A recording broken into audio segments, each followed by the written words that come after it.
Hello. Hello, hello, hello. Hi.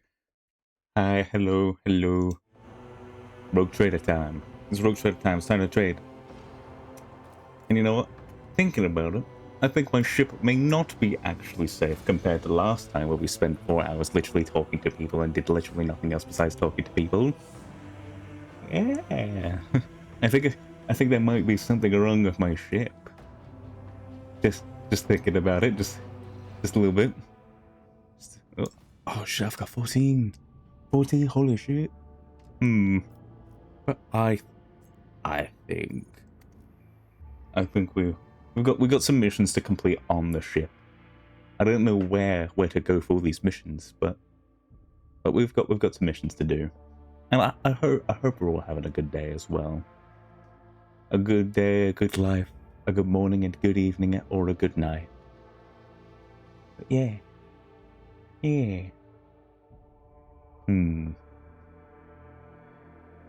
on, please. Please, I need to get moving. Right. Now I just need to figure out where to go. Hello? Yeah, no. Ooh. Oh. Okay. To become the ship's blood, the Death Coast... Okay. Let's start here. The Death Coast have pointed out where on the lower decks the path of Matriarch Spider began, the freight line. Thus, it must likewise serve as the starting point on the Lord Captain's journey to the Temple of Death. Alright. Now, where's the way forward? No, that's my quarters. This way. Don't worry, I've got this. I've got this easy. To another compartment. Freight line. Yeah. Yeah. Ooh. God, this is the team that's currently working, but I kind of want to bring Cabela with me. Oh god, but all of these guys are just so important to the team. Fine. I'll accept as the way it is. Get that picture. Get that picture real quick. Just get that picture. Need this bit. Well, for YouTube reasons. Okay. But where on the freight line, though? Where is the place to go? Oh.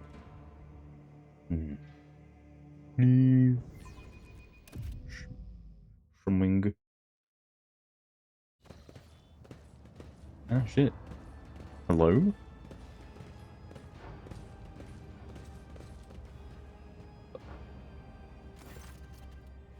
Edok Frenso, a sturdily built man with an augmented jaw, stands at attention. Dark circles under his eyes I speak to many sleepless nights, but his voice is loud and spirited. Ooh. Let's welcome to Freight Hub LD987/A14, Lord Captain. I am Eric Frenzel, Captain of the enforcers in the lower deck. By LD-A14. The Master at Arms has assigned me to be your liaison for the duration of your stay here. Okay. Lord Captain, would you like to inspect the control room or to begin your search for the Temple of the Bloodspud Web? He says the last part with an obvious concern. It seems you have my visit. How do you... Ooh, it seems that you were prepared. Master at Arms ordered us to be on standby after the Bloodspud Web openly invited you to visit their temple. Fucking Christ, my English. We have been waiting for your arrival every day since then, Lord Captain. Oh. Oh.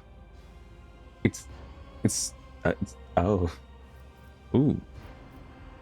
Why am I here?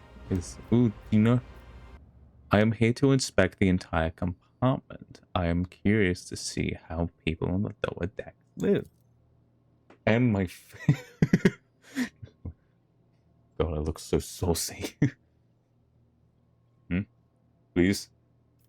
Wait. Oh no. Hello? Oh no. Oh, I'm back. Back. I wiped my nose once and then I'm back. The secret technique. Princeton glances at you warily. As you will, Lord Captain. Still, out of concern for your safety, I must warn you that you should avoid the farthest sections of the bay. They are ridden with disease, and the locals can be particularly unpleasant to deal with. With the kind of riffraff that dwells there, you might even be attacked. You know what? Good, I want to fight. Cassia shivers. Such ghastly places you described. We are not headed there, are we, Lord Captain? I mean, oh my god. He frowns. To put it bluntly, although the base performs its functions well, its more civilized sections are sorely lacking in discipline. I was only assigned recently, so I haven't had much time to straighten everything up, since doing so will require making some serious changes. I am not inventing excuses, Lord Captain. As the officer in charge, I accept whole responsibility for what takes place in this compartment. Ooh. Ooh. Ooh. Ooh. Great. If I can just... One second.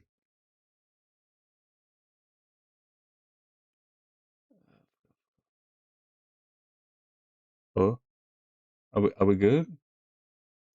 Are we good on? Are we good? God, I hope we're good. Oh, 1 second. One second.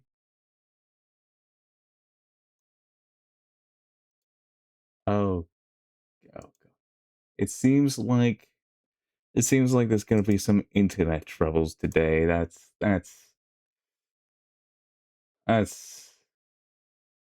this is gonna be rough. This is gonna be a rough, however the hell long. Great. Just fucking great. I love shitty internet connection. It's my fucking favorite thing. Well, crap. He frowns. Oh shit. Hang on. Okay, so did you commit exile? I'm here to give a review. Look. Rejoice, friends, for the Lord Captain himself has the behind to deal with your problems. Rest assured, I will provide you some crucial guidance once I am done expecting. The situation in the bay does not interest me. I'm here on business and I have no intention of staying any. Did you commit an infraction? He shakes his head and yes. Oh no, Lord Captain. Quite the opposite. I was commended for thy services. This compartment has always been troublesome one. And the Miser Downs assigned me here because she thought highly of my merits. I am honored to earn Mistress Sorback's trust. What do you think? What do the lower decks officers think of Jocasta? Mr. Sorback possesses all the personnel, professional qualities required to lead the enforcers efficiently, Lord Captain. He enunciates each word with pride. But you note drops of sweat on his brow. He's concerned. Scaredy boy. Boy scared. Okay. Ooh, and the last option. The situation in the bay does not. Okay. I offer you my assistance. Inspect the enforcer checkpoint. Visit the bay's forbidden areas. But Renzo stops himself mid-protest and assumes a more compliant tone. Okay, maybe swapping out Cassia for Cabela would be better. In that case, I urge you to remain vigilant. The freight trains move at great speeds, and the inhabitants of the residential units are despicable rabble. But one must never drop one's guard around them, and Emperor preserve you from stumbling into the pestilence pit. That's where the madmen and the lepers live. Ooh, tell me about the station. Oh, LD9. An A7/A14 connects to the lower decks freight residential. The artillery bays. Our task is to monitor the lower flow of the labor force and prevent supply disruption between bays. Who maintains this hub? Traffic controllers. They're technomats trained by the tech priests of the machine cults to keep the sacred cogitators in work in order to prevent train collisions, you know. The consequences of the accident like that would be easy to imagine, especially if one of the trains would carry a macro cannon ordnance. Kaboomba. Also employed here are an enforcer squad, a team of infirmary, the clerks who keep the cargo records, and a Medicaid officer, a fine chap whose medicine of choice is a bullet. May the God Emperor forgive him. Every void ship can boast of its own railway. That is true. Usually higher class ships are ones who get trains, but it's far from the greatest thing a rogue trader's warrant can see done. The credit here goes to Lady Theodora's predecessor, whose orders the Adeptus Mechanicus assisted in birthing this miracle of sacred engineering from the womb of her dynasty's flagship. Yeah. What is the situation on the lower decks? Most of the locals unload trains and sort provisions. We give maintenance jobs to the more capable ones. The rest are reserve workforce. Whenever crew are lost on deck, we find replacements from among those rats. And if extra hands are needed anywhere else, there are always more than enough volunteers eager to work for rations. They even queue for jobs. You know what? No, that's a solid workforce right there. What's payment? The rabble cause you no problems, I hope. Surely you are joking, Lord Captain. The rabble are base in nature, and mutiny is always on their minds. They steal whatever they can get their hands on, and lately they've moved from rations and tinned food to weapons. We confiscated these regularly, of course, and keep the serfs meek and terrified. That's the only way we can protect the mindless herd from themselves. Oh, another thing. The bastards do on a regular basis. Is build their shacks in front of service entrances. That has delayed the arrival of Infernus brigades during several emergencies and caused air and power supply problems in adjacent bays. We burn those saboteurs along with their shacks, but they just keep pressing on regardless. That seems a bit inconvenient to prevent the fucking fireys to go through. What the hell? You treat most members of your own species as either a resource or a parasite. It is unsurprising that the world of humans is so filthy and dark. Mutinous rabble? How paranoid of... mutinous rabble. How paranoid of you. To the best of knowledge, being paranoid is practically a requirement in our line of work. In any case, the rabble are always plotting. Take my word for it. Alright. Take your word. I see. Yeah, I've learned to know. Always at yours. Always at your service, Lord Captain. The cult of Blownspell Web has a presence in this compartment, does it not? That is correct. The enforcers do not bar them from carrying out their sacred duties. He scowled. As irregular as it is to arm the crew, members set up a secret hideout forbidden to the enforcers, and that they can go around dispensing bloody justice. What do you know about the death cultists? Not much, but I'm always trying to learn more. Given that they like to pay visits to my compartment, Renzo scratches his head thinking. The spinners honor the Emperor through death. They kill notorious reprobates and heretics. Sometimes they kill righteous folk, and other times they even seemingly at random. The rituals are morbid and their prayers are strange. Anyone not initiated in the rites would struggle to make any sense of them. I can't argue with the fact that these people are truly devout, and that they help to uphold order around here in their own way, but the sight of them still chill my bones, or chill my blood. Do you not take issue with death cultists killing people on your territory? I most certainly do, Lord Captain. I heard they choose their victims based on omens, and that just screams trouble on me. if they decide to kill someone they're not supposed to? What if they're not decide to kill someone they're not supposed to? But the cult's actions are officially permitted, so I have no choice but to tolerate killers walking in our midst. Yeah, I say it's a bit rough. I see. The captain grumbles sullenly under his breath. Be steadfast in your duty, Captain Fenzer. The Emperor protects, Lord Captain. Thank you very much. I am going to just I'm gonna head back to the bridge real quick because I don't want Cassia down here. Cassia, I'm keeping her away. As noble blood, she doesn't deserve to be down here. And plus, I can just pretend I can just take Cabela with me. She can help me out. Okay. God, how do I speed this up? Alright. Please. Cabela. Architect. Oh my god, 5 ranks. What could she do more with? Athletic. Yep. Athletics, definitely. Come over here. Death elusive shadow. If one around the assassin becomes the lowest priority target, the assassin makes an enemy suffer. Oh, the assassin dashes in a straight line.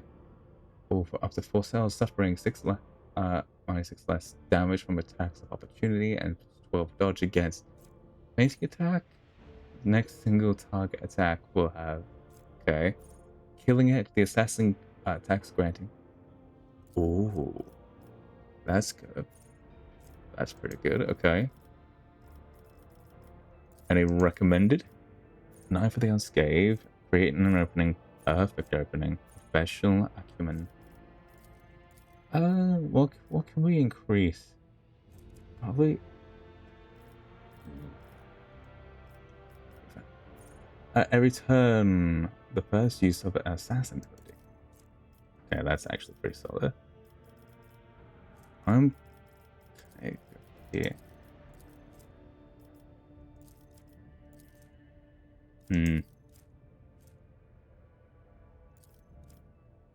Okay, weapon strength. Weapon strength's pretty good. Strength. That's a pretty solid. Toughness. Ooh. Okay, toughness is actually pretty solid. Okay, good. Ooh, okay. And he finds something. He finds attacking abilities. Okay. Character can attack with the second weapon in their character. Ooh. Enemies immobilized or slowed by this character's weapon have their weapons. Okay. Oh, melee weapon specialist. The axe's sweep and the hammer or mace's. Okay. Power weapons, solid projectile. Honestly, I'm thinking dual weapon. Characters attack. I think that's pretty good for you at least. Over here, recommended. Anything? Origin talent? Ooh. Be smart. Anytime an ability or talent uses the fellowship bonus, a voidborn character can instead use. Oh, it's voidborn. Okay. Archetype ones. Universal features. Let's. Ooh. Ooh. What's strength do again? It also affects the athletic skill. Also affects the carousal. Okay. Not Calabite Dracon. Okay. Okay. I'm thinking just if this where was it? Strength. I think, honestly, I think this would be good for her. Get over here. Agility would be pretty solid. We don't need it to be smart, we just need it to be capable.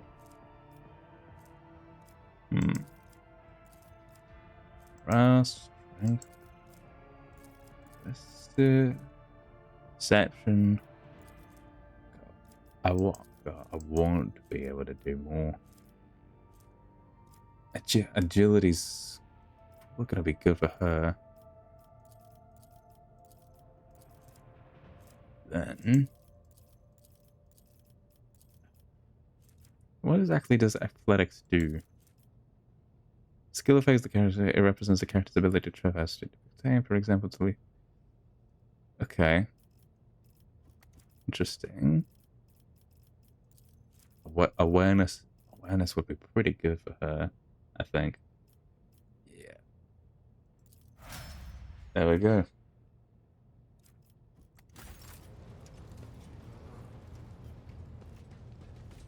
Okay.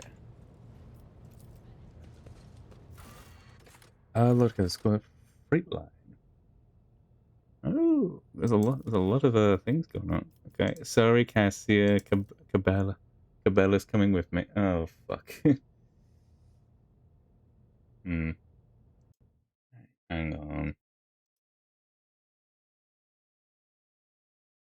Oh my god.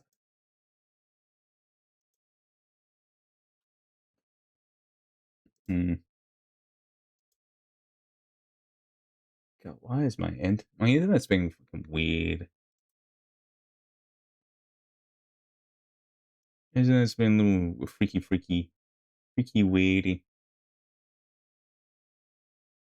Oh yeah. It's just being stupid.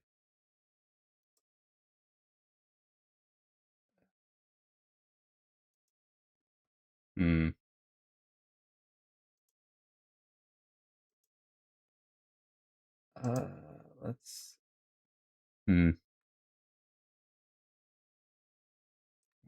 What's doing this?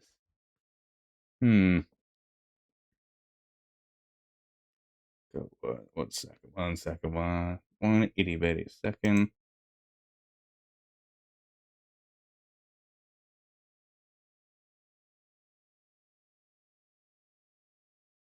One second.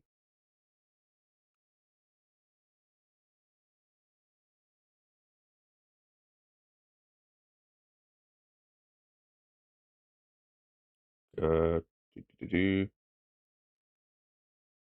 have no idea what's going on.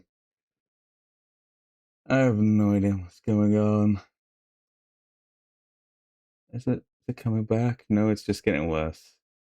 No, it's okay. It's been weird. It's been stupid. Being weird. Being stupid. Being stinky.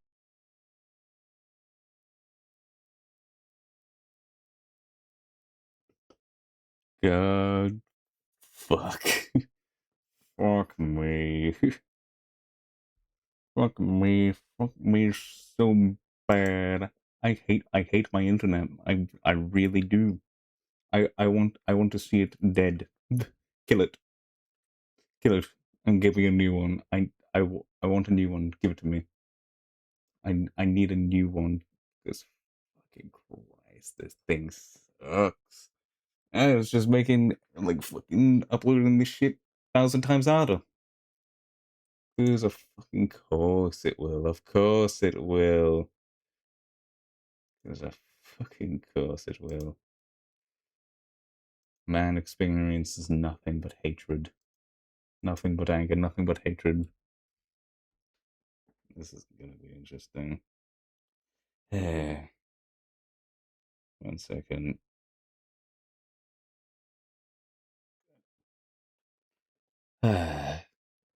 Well, anyway. Rug Trader. Cabela. Adding you to the team. Fucking Christ. I hate this. I hate it so much. Hopefully we should be able to get past all of this shit without too many problems. Hopefully. Fucking hopefully. Yeah. Aye. Okay. Okay,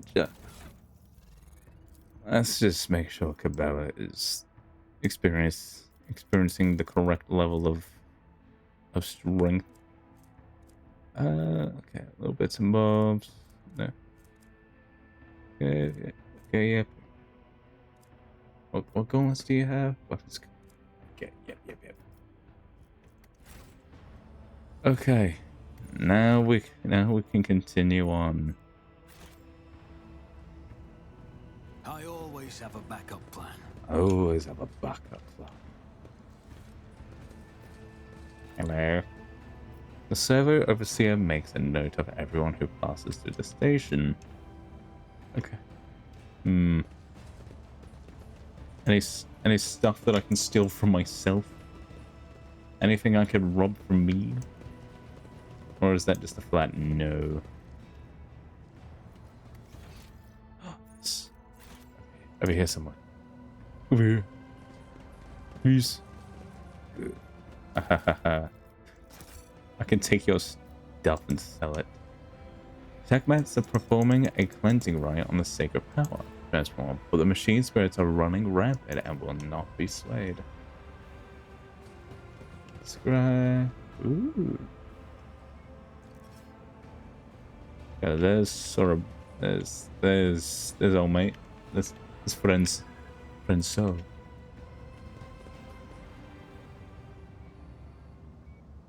Is that blood? It can't be. We scrubbed the decks 3 times, right? Before the rogue trader came. Void save me. The captain will have a raids. Yeah.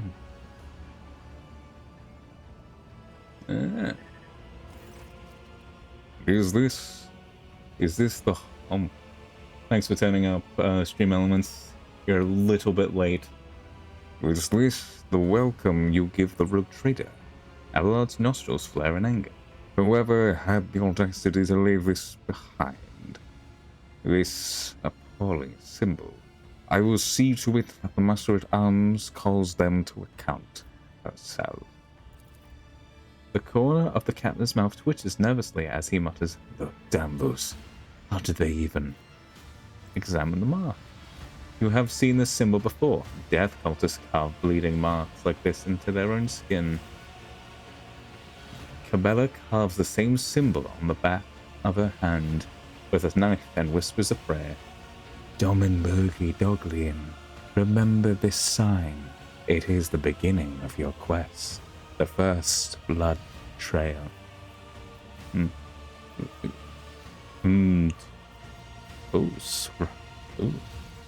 Do you know what this mark is? It resembles one of the symbols associated with the blood-spun web. What was it called again? The Song of Trailing Blood, I think. It's a prayer similar to many in this compartment. We've heard spinners say it when they, perform their signature acts of service to the Emperor. Renzo takes a deep breath. The soundless shadows sank into the dark, slashed their crescendos a fatal dance. Blade song and tempo, each edge an echo. Twin odes to death throes, now on her sacred blood as she once trod the backs of foes. Shred countless souls, but none who know. You memorized the first? Why? When I took up my post here, I made sure to familiarize myself with all this. Particular qualities of the compartment. I soon heard about the first and decided to investigate. I questioned a number of people who follow the blood-spun web, as I was trying to figure out if there was anything pernicious about it. And eventually, I learned the whole thing. He frowns. The words are certainly strange, but it's nothing worse than that, it seems. What is the Song of the Trailing Blood?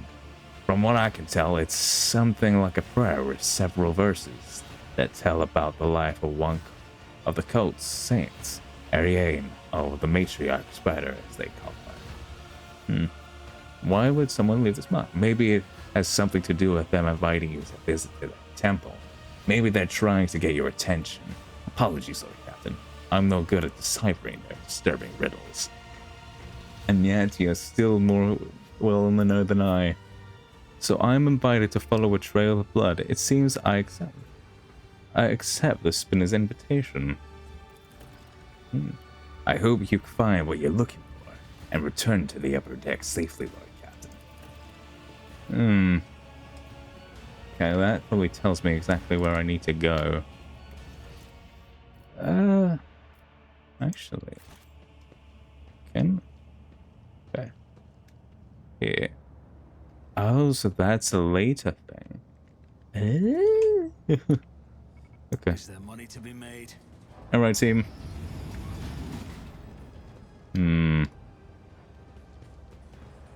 Upper deckers avoid coming here. But how can one live aboard the flagship only to turn one's back on the core that gives it life?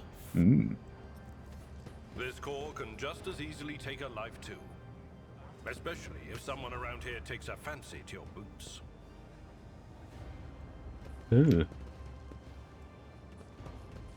Okay. Seems to be a lot going on here. Let us know, Dawdle. Oh.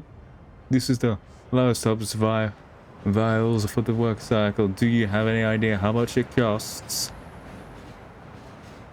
I don't know how much it costs.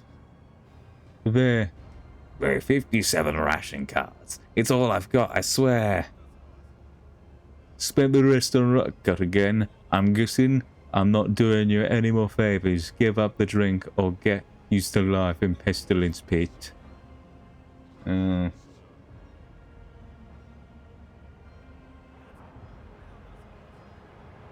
hope you get hit by a train.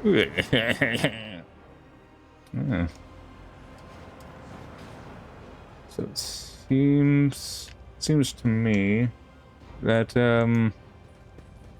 shit's going down. Oh shit. It's me, Lord Captain. I get rights to literally everything regardless of whatever you say. I own you. The bulky doors lead to the Enforcer's living quarters and hubs provision depots. Okay, let me guess it's the same thing, but yeah. Okay. Oh my god. The Enforcer. Yes, your lordship. I thought you had more to say than that. Okay. Anything? Well, I haven't gotten there yet, so. Keep your wits Oh, about shit. you. The rotting guts of someone unfortunate has been splattered on the train. Glistening. Oof. Over here. It's here.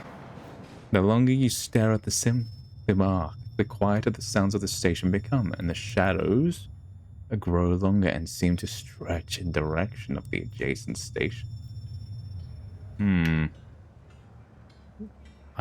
Oh, it's Heinrich. Hey, how you doing? Always keep your eye on the price. Two beggars. Two beggars, you see. Oh. Any loot. Oh, it's in there? I didn't know I could rob me. Ah. Oh, right. Guys. Oh, shit.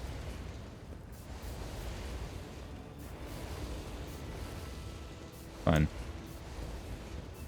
Can I climb up the ladder? Can I make my way across? Hang on. Hang on one sec.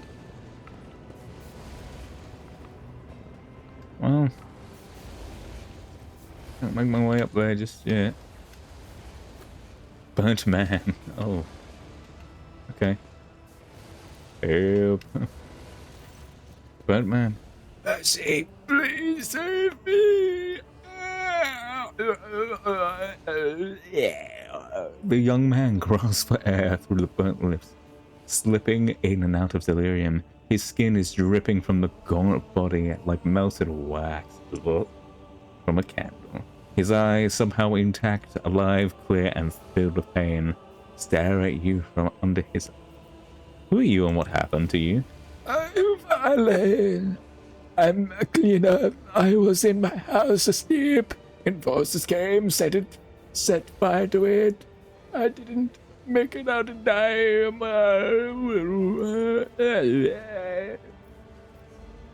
Do you know anything about the mark next to you? He tries to turn his head, his blackened skin crunching as it opens into scarlet crack. The spinner came. He painted the symbol. Then he gave me a water and whispered a strange verse. He told me to memorize it and to recite it later so that help would come. And here you are. Then I should... He begins to whisper, his lips twisted in pain. To soot, smart soul, have mercy, she did grant. Last breath exposed, knife met heart, removed from chest, passed on to death. A duty blessed, a balm for those who suffer anguish and distress. A longing brought to rest, a mortal bonds the soul divest. Assess the man's chances of survival. He might survive, but he will be maimed for life. Too much of his muscle has been charred down to the bone. Even if he does retain some ability to move, pain will be his constant companion. His motor skills have been damaged beyond repair. A broken man or a corpse, time will soon tell. There are times when death is more merciful than a life of perpetual agony. Agreed. The chances of this unit surviving are slim. Functional usefulness in the event of stabilization of vital processes is minimum. Disposable is recommended. I grant you a merciful death. Oh, mercy! Horror flashes in the man's eyes, but once he sees your calm expression, he lets go of fear and bows his head in resignation. So be it. I can't take this pain anymore. I'd rather die.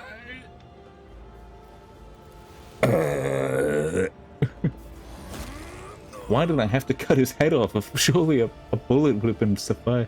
There is no curse more terrible than an existence beyond life and undeath. You have liberated a tormented soul, Purgatorian. The undying one sees the good you have wrought. Yep. Gambella, please, please. I know you can. Wait. What torments you? No. Okay.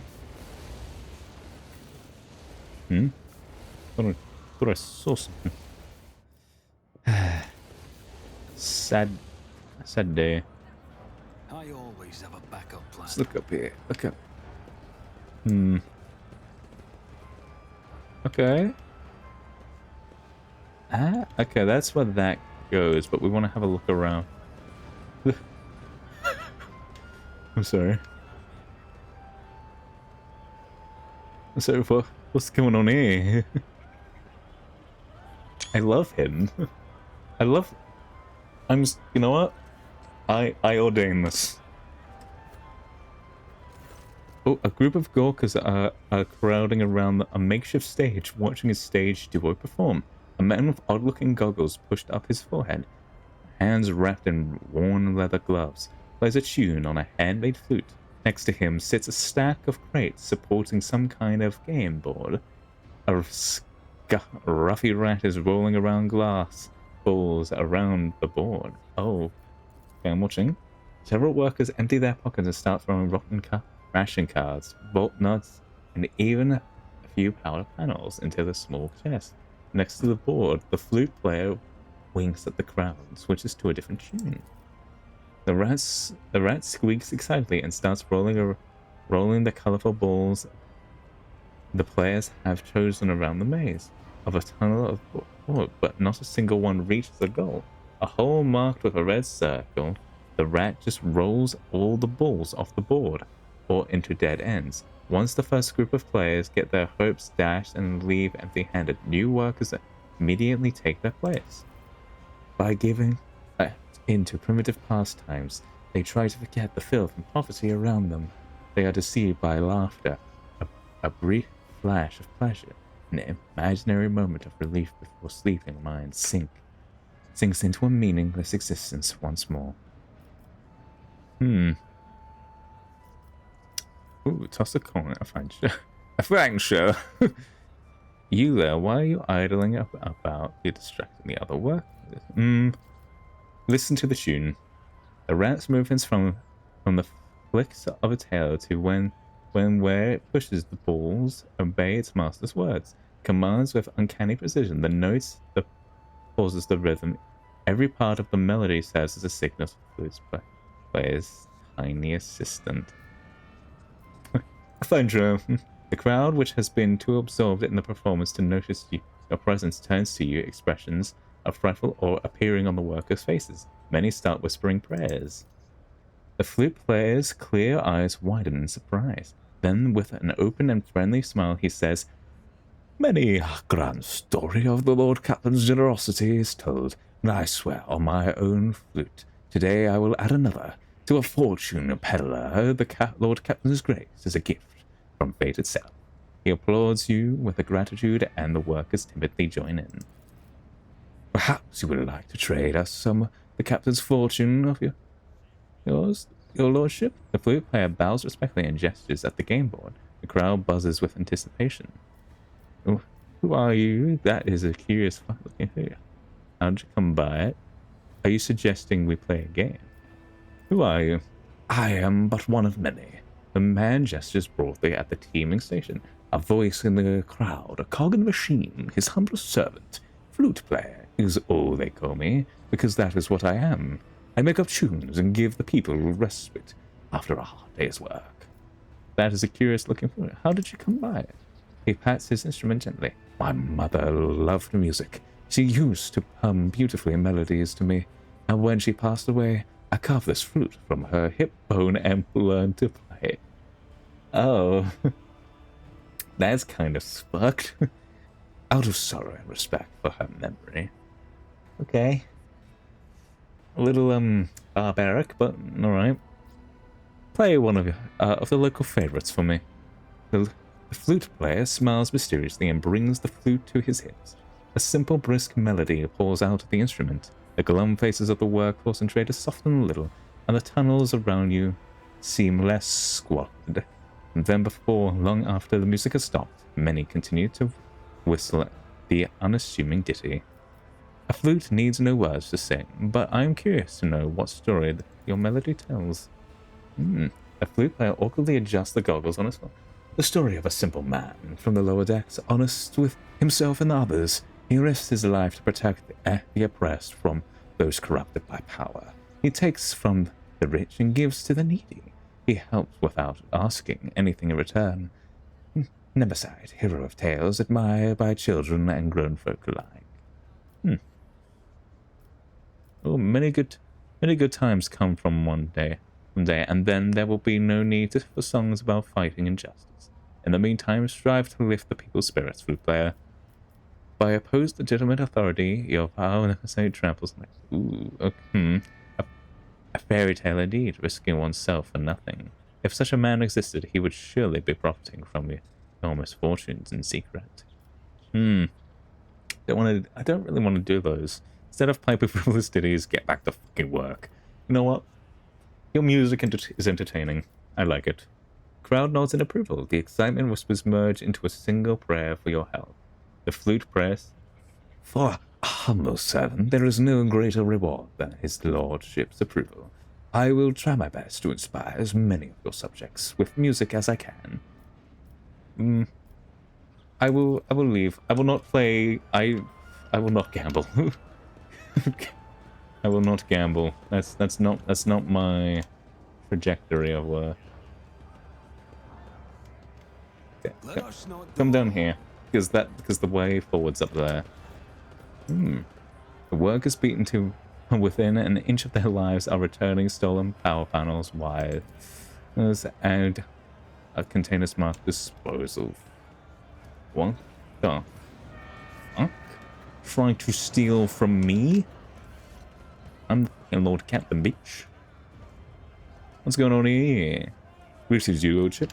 Okay, nothing. As they promised they assigned a freight train several weeks ago. Yeah.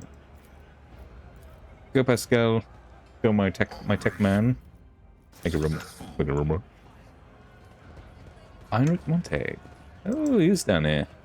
The tire one loader is barely fit for a purpose at this point, but the enforcers still see its complex maintenance as lesser evil compared to hiring ignorant, clumsy scroungers to do their job. Never. There's no feasible way. I don't know. Hello? Lord Captain. What an unexpected encounter. What brings you to this compartment? The famous cuisine and the magnificent vistas, no doubt? And what are you doing here? I'm here to patch up salvage locomotive number 3, under the tech priest's supervision. Now, Grump is my personal favorite on the entire freight line. Every couple of years, Savage gets mad. His boiler catches fire and starts spitting steam at the repairman. Guess who they call to take care of him in these situations? The Inferni, of course. And after I've done most of the dangerous work, that's when the iron brains come in. But that's alright. I love Salvage. It's nice. When he's in a good mood, the feeling you get standing at his levers and speeding down the freight line is indescribable. I envy those tech priests, drivers who get to operate him every day. The roar of the boiler, the wheels thumping like mad, and all those furious power pulsing in your hands responded to the slightest movement. How about a mischievous spark and like that? I introduce you. Is it safe? Oh, I refuse to believe Salvage would dare scum the Lord Captain. He definitely should not.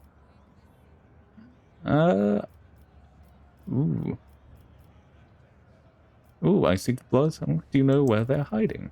I don't have the foggiest idea, and that's probably for the best. I have my hands full as it is. You know what? I can't turn down such an offer. Hello. Ooh, couple more shifts and I'll finally get a promotion. You will finally get a promotion. The panel before you is covered with technical runes, lumens, and levers. The platform shakes with a boiler's might and vibration as the iron beast beneath your feet grows and snores ferociously. Heinrich squints contentedly and whispers the litany of ignition before turning to you. The machine is angry and refuses to obey right now. Salvage is powered only by the auxiliary maneuvering engine. We will need to start the main rotor if we want to take a trip down the freight line. Initiating the train blessing algorithm. Let no corrosive wear separate the wheel sets. Let the traction drive proceed. Need the touch of the motor force, granted by the invisible hand of the Omnisire. Let his grace strengthen the joints and supports that lift the body above and the decay of mortal tracks. Hear me, driver, and praise the machine god thrice, for it is only by his will that the miracle of sacred locomotion is accomplished. The blessing has been successfully executed. Oh, I've noticed something. I have encountered a noticing. One second. There we go. Noticing has been noticed. Get all me bits back up. You know, there we go. Ooh, listen to the rumbling noise from the boiler. What should I do? Resolutely grab the biggest lever. Ooh, I think listen to the stubborn machine does indeed seem remarkably similar to a wild beast. The roar of the mechanism resembles hoarse growling, and the scarlet glow of the lumens on the control panel makes you think of the malicious glare of a predator. The spirit of this machine is vicious, but strong and lively. Yay. What should I do? Put your hand on the biggest lever and gently give it a pull. Very gently. Heinrich's face is focused, but his voice has not lost any of its playful cheer. Savage does not like being hassled. And grasp it and gently pull it towards me. A few erratic jolts shake the platform, and an indignant groan emanates from the depths of the machine. An intense shudder passes through the lever and into the palm of your hand, and there is a strange feeling of emptiness in your stomach. Savage's fiery heart is stirring. Do you feel it? There is much energy and defiance in him. This is a rocket, not a locomotive, unruly and enamored with speed, but quite willing to submit to a strong hand. There is almost a loving tenderness in Heinrich's voice. Pull the lever towards you, smoothly but firmly, then pump the fuel with this command rune. Oh. Ooh, okay. Smile at Heinrich, unruly and defiant, but submits to a strong hand much like yourself. A roguish gleam appears in his eyes. You don't say. Pull the fuel lever. Okay. A new explosion inside Savage shakes his iron body, causing your eyes to see double from the vibration. Now you are feeling his real power. You can run down the entire freight line in a minute, given the chance, and kill everyone who rides him at that speed. Now try applying some thrust to the main rotor. Grab those paired levers and give them a firm tug. Oh, okay. That's getting a little bit too flirtatious for me. Reach an ornately carved levers and awaken the beast. Ooh. A torrent of steam bursts from the slit in front of your face, but Heinrich deftly uncovers you with his shoulders. A moment later, from realizing that you cannot hear a thing, or rather, you hear only one thing: the roar of the engine, triumphant and powerful. Looks like Savage has agreed not to kill us both. His tech priest guardians will be pleased. Hey, I fixed the problem. All hail the lorry captain. You have subdued a mighty beast today. Now I am sure you have urgent business to attend to, and it's time for me to drive Savage down the line to see if he is feeling cranky. Ooh, that was most intriguing, Heinrich. I am pleased. Oh, have a good trip. I doubt that I will have much use for this lesson. A change of plans. We're heading down the freight line. That was most intriguing, Heinrich. I am pleased. Heinrich lowers his eyes and grins. Could I have wished for anything more? I could have wished for anything more. Sure. Have a good trip, mate. Everything is going to be alright. Savage would never fry me. Right, Savage? Very, very good. Bye, Heinrich. Have a good trip. What an interesting name. Wow, that was a nice. No, I find this very entertaining. This is a very entertaining trip. Okay. Okay, we're all here. Let's see. Can't quite head down there. Ah, Liberer.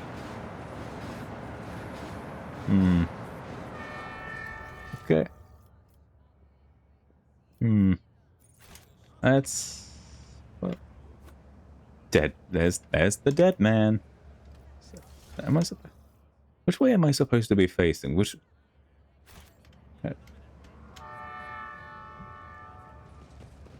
Liberers. Oh, it's a peculiar thing. Do not. Ooh, what's this? Stack of ration cards. Yo. I can buy me some rations if I want. Yeah. Obviously this is not the right way, but I'm still gonna head this way. Oh, what the fuck is going on here? What the hell happened? Hello, I'm here. How many times do I need to tell you ungrateful maggots? Mistakes must be paid for.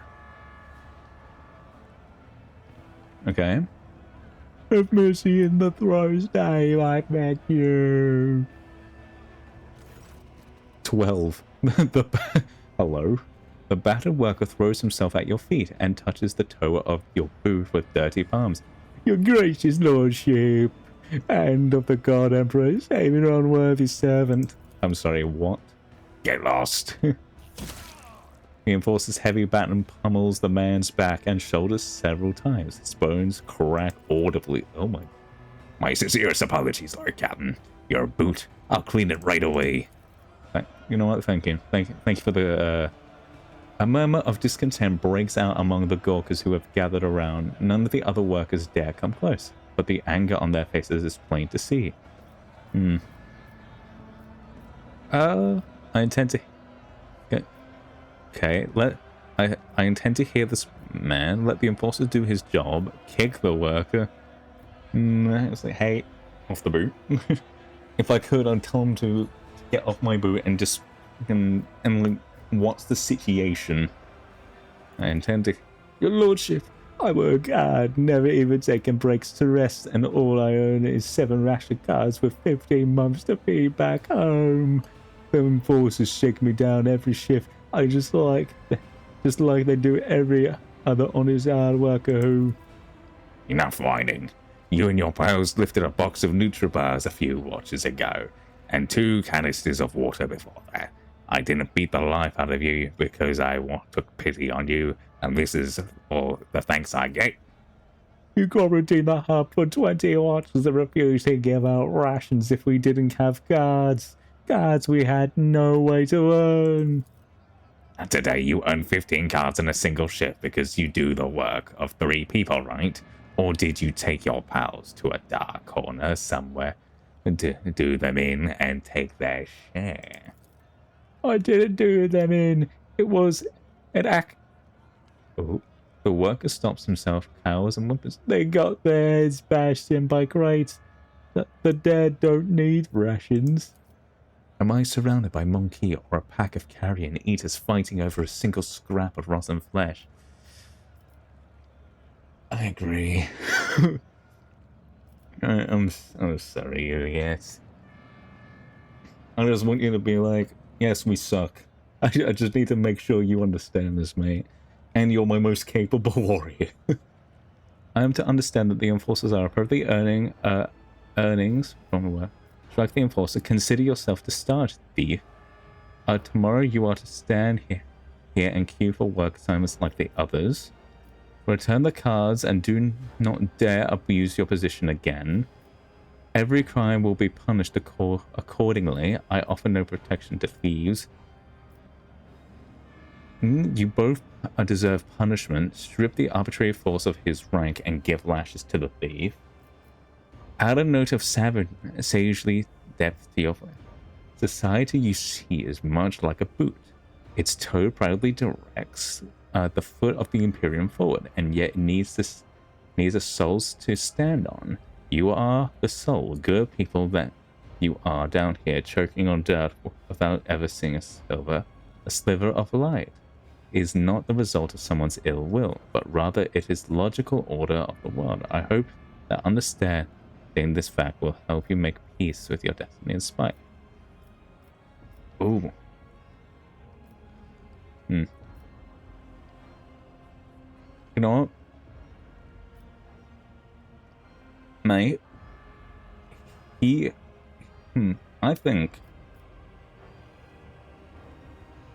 Ooh. You know what?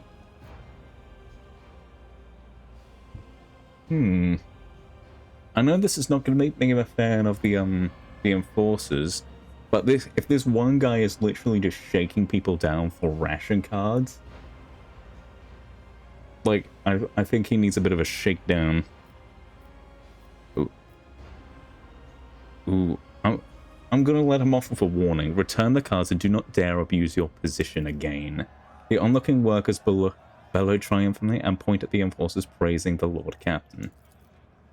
A sullen red-bearded man with a keen black eye draws your attention. His oddly piercing gaze seemed to size you up the whole time you were speaking, but now he has hastened to conceal himself behind the Gawkers. The next thing you know, you are watching him hurry deeper into the tunnels. May the May the God Emperor protect you and all of House Valancius, Lord Captain. Ah. You seem like you're a problem, listen. Hmm. Okay. Good sir. Where the fuck do you think you're going? I know I was here for Cabela and her shindig, but right now, Rise to the top. right Or now, you're like left in the dust. I see the servo scholars here first. Oh shit. Huh? Oh shit! It's a rat. Shame and dishonor. Move the container. Oh, yes. Oh. Hmm? During each shift, railway hubs direct thousands of containers through the rotor's cargo to various destination compartments. Hmm. Oh my god. Oh, okay, that's a bit. Hmm. Well, I helped out, but I can't exactly get through. Oh. There we go. Helping out the common folk. I need entertainment, don't I? I always keep my options open. Anything here? Okay. What was this? The base bulkhead is marred by traces of gunfire and rust-colored stains from all blood that was never properly washed.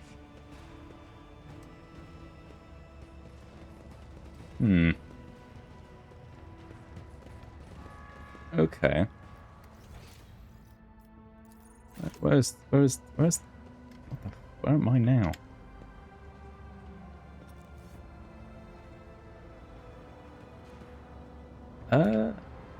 Okay. I don't think I'm allowed back there just yet.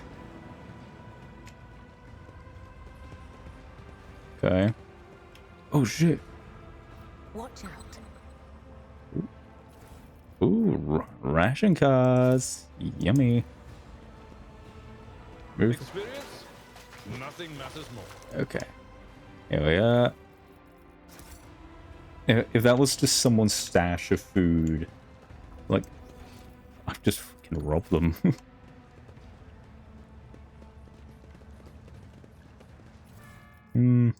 I'll take your fucking blankets.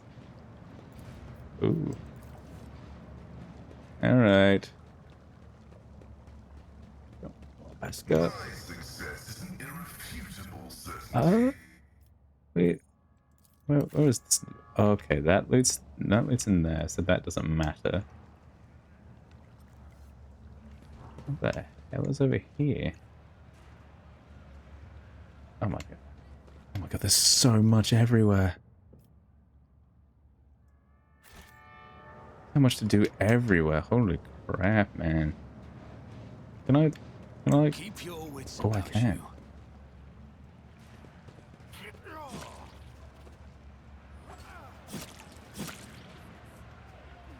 Hang on.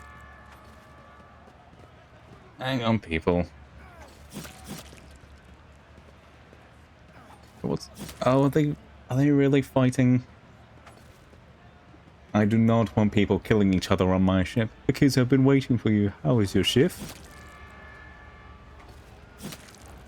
Oh, you worked hard. I helped out a friend with the loading and he gave me some extra cards. Take them and exchange them for new shoes. Yours are all worn out. Huh. Oh. Is this love? This love, because that would be now. Oh, thank you. I've already made your bed for you. So once we've eaten, you'll go rest. And little ones, and I will head out to the marketplace and leave you in peace. Oh. Okay.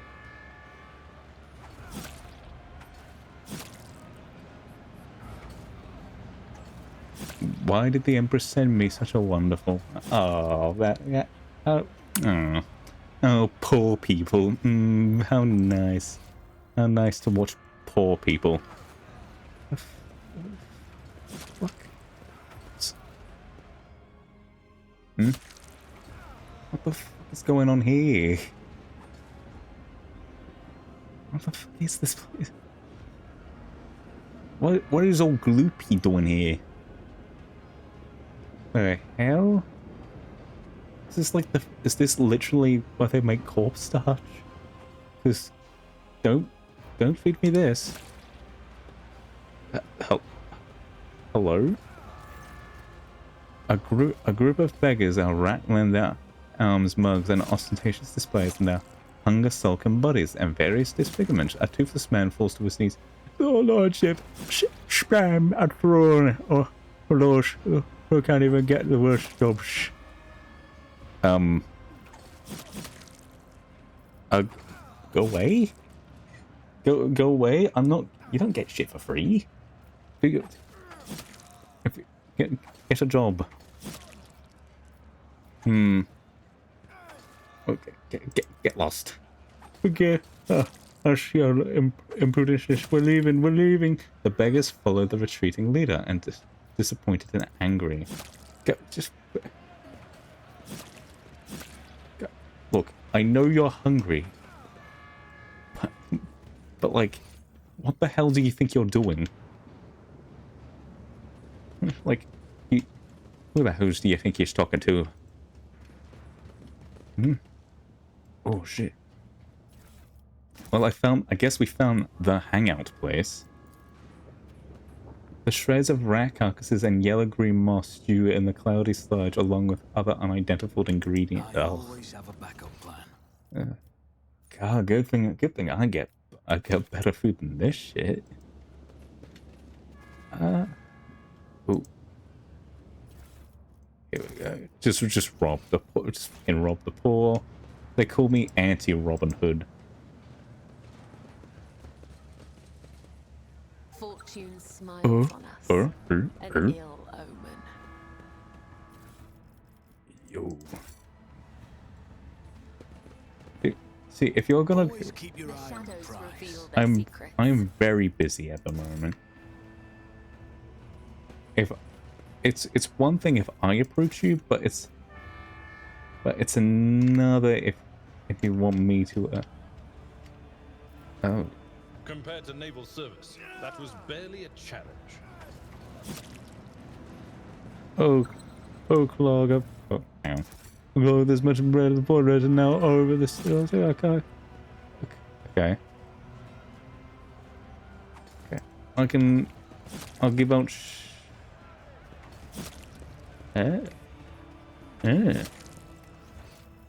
I'll give out shit later. Just not now.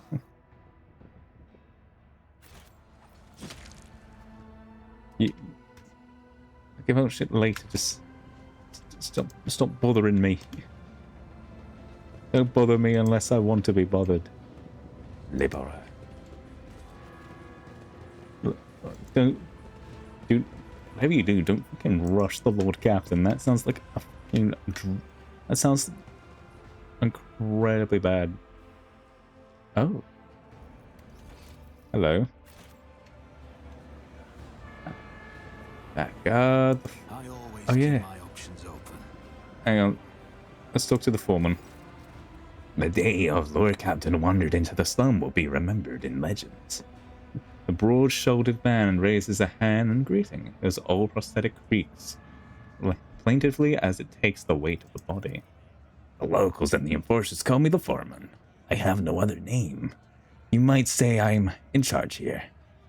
In this whole of a place. You recognize the shaggy red beard and the keen, keen black eyes. This is the man who was watching you during the encounter with the enforcer at the station. I saw you near the marketplace. What were you doing there? Watching one of my workers take a beating. I feel sorry for the lad, but there was nothing I could do.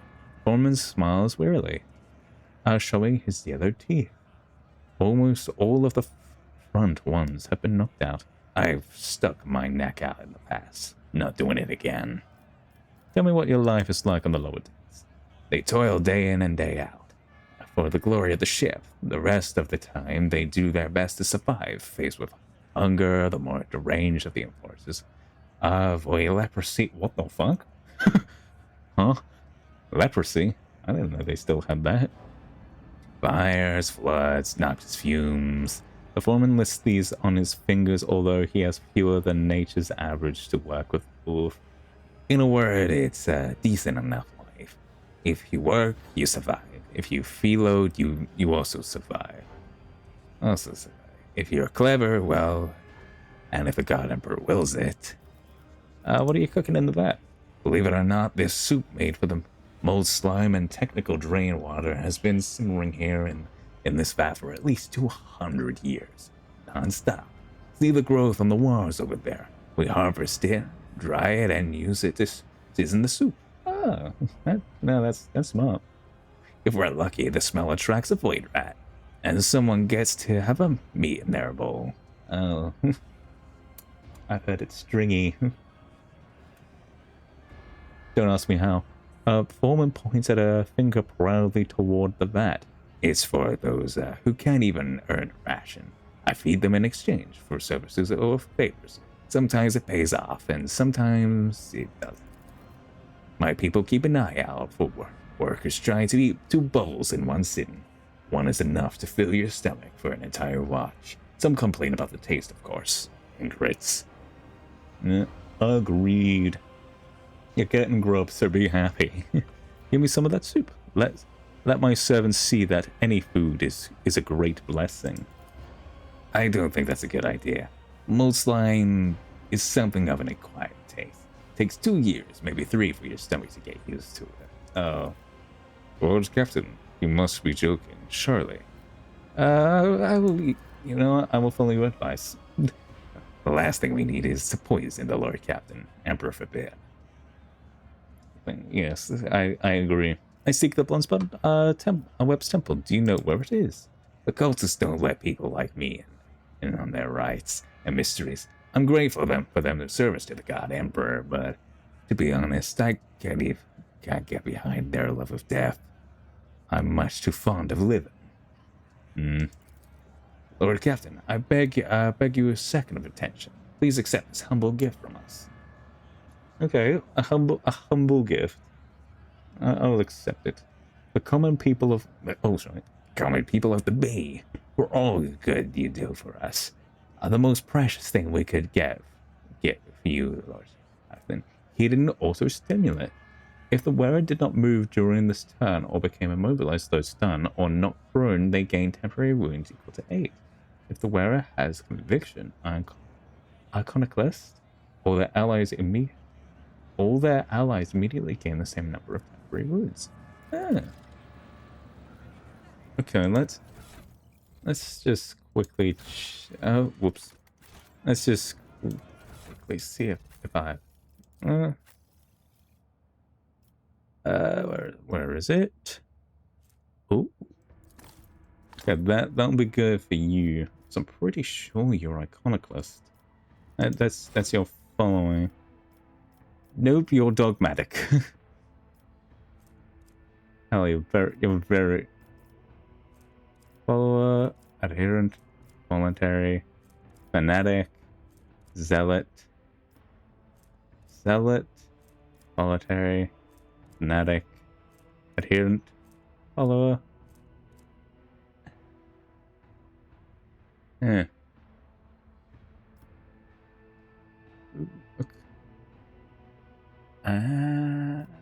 You know what? Give it to you anyway. So, the food with that is protected from the vicious, hungry crowd by the equally vicious thugs wielding makeshift weapons. Of course. Of course. Keep your wits about you. Yeah. I do not want to have to deal with this rabble. Is the stuff? Where is these goods I've heard so much about? Here, no. Over here, maybe? Ooh. Hey, like, guys, if you just simply look around, you'd find shit. Like, I don't know what you're doing there, bud, but Let us not dawdle. I don't know what you're doing there, man, but wait for a sec. Unless it's down here. Ah. Okay. Up here. Go on, Cabela. Ooh, what's this? Book of Prayers. The wielder deals 10 plus more damage to Xenos and demons. If the wearer has dogmatic, this bonus is doubled. Okay. What? Let's just check. Iconoclast. Okay. What does it say? Even on a piece of dismal as this, people have managed to set up a small altar to which to pray. It's relatively clean and well maintained. Always Lovely. keep your eye on the price. What the where am I going? Where am I going? Help. Help me.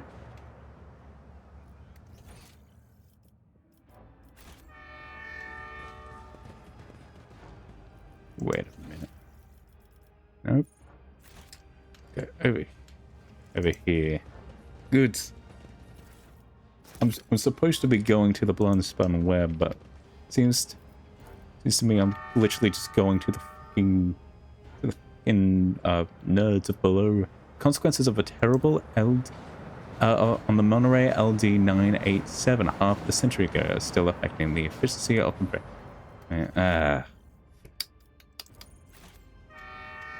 okay, let's see. This is intriguing. I'm sorry. That might have worked for somebody else, but the problem is, give our gift to those who sees nothing but hears everything. Then the truth will be revealed to you. I don't like that. That doesn't seem good in any way. Is there money to be made? Oh. I get outcast leader, outcast.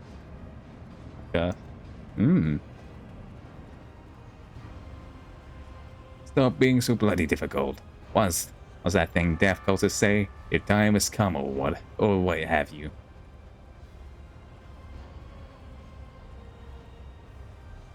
No, please, what did I do?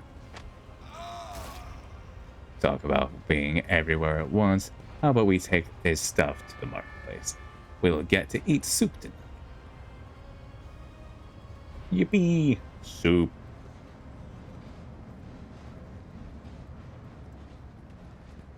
Don't worry, mate. Yo. This man's suffering from a severe and but curable disease. One vial of medicine administered in the early stages would have saved him. The Den of the Outcast. I have found I found a place that is probably that I probably should not be in.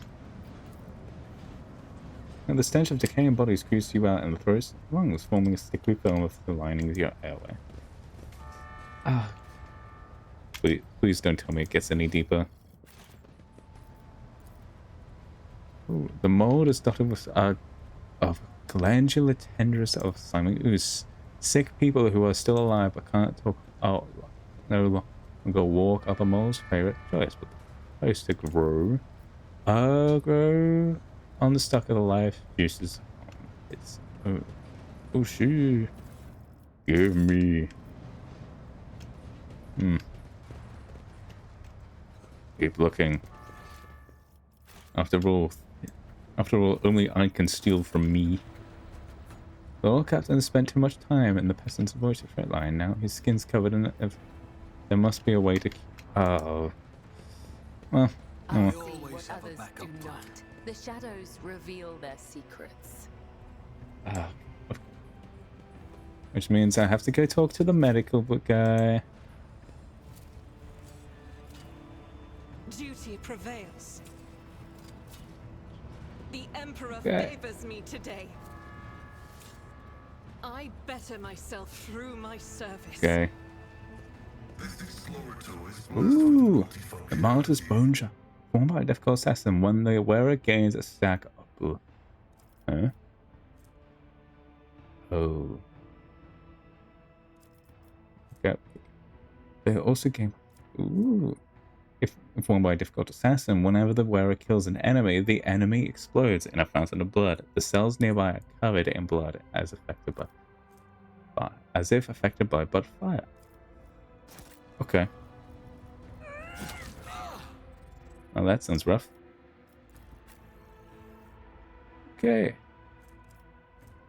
Weapon skill and strength. Honestly, that's pretty good. And then we could just give that to you because you can just use it from the beginning.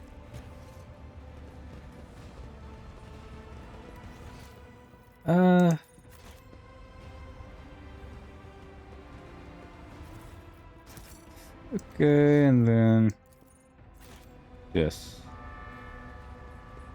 quickly go get that.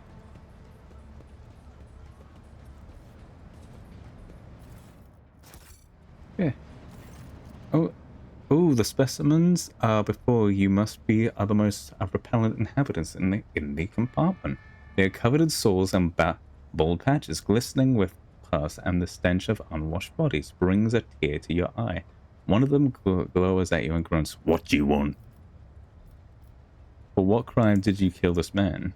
Grinning, the leader spits out, "For the crime of wealth. That dead bastard had rations and fuel cells. We'll trade them for porridge." Oh. What are you, mutants? Invalids? Mold eaters. Outcast folk who have no place even among the lowest of the low. Some were born that way, some were driven out to keep them from spreading the contagion. The foreman won't let us near the vat. The enforcers try to shoot us on sight as if it's our fault that we're born in a terrible place. We are worms in a rotten belly of a ship fodder for disease. Oh, the outcast licks his lips and sees a tongue studded with small, undeveloped teeth. This is no disease, but an obvious mutation. Okay. The longer you stare at the man, the more deviations from human form you detect. Wretches such as this, disfigured by genetic abnormalities and disease, are perfect breeding ground for true corruption. Ooh.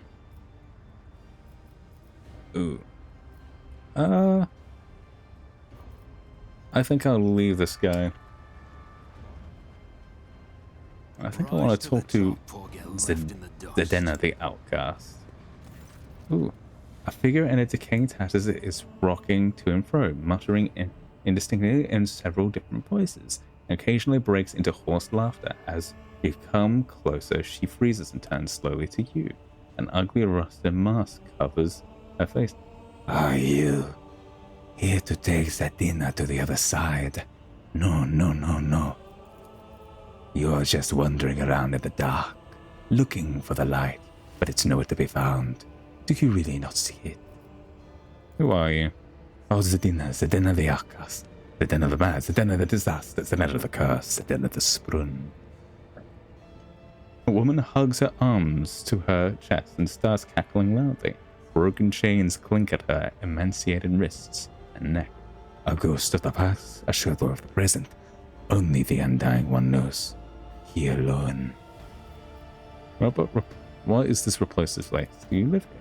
The woman scratches her neck nervously. You note her deformed figures ravaged by some unknown disease. Here, where the unfortunate meet their deaths. Here, a dumping ground for the bodies of those of the Undying One. Rejects here where pestilence dwells. Zdenna welcomes them all, talks to their ghosts. Here, where Zdenna lives. Yes, that sounds right. You talk to ghosts? You can't hear them? Zdenna points somewhere off to the side, laughs, then stops herself sharply. They don't like it when people come here. Lord Captain, this woman is clearly ill in both spirit and body. Best to leave her. Why are you wearing chains and a mask? You have escaped from enforcers, have you? These gifts, they are. The chains cling to announce Zdenna's approach, others to hear. She slides her diseased, darkened palm down the rough, rested metal of a mask. They hide, fearful of becoming like Zdenna. afraid of losing faith. The woman turns away and starts talking to someone only her eyes can see. You leave your mark on life in this bay. Ooh. Fine. I guess I'll talk to this guy. It's about you. Holy Oh wait, no, you.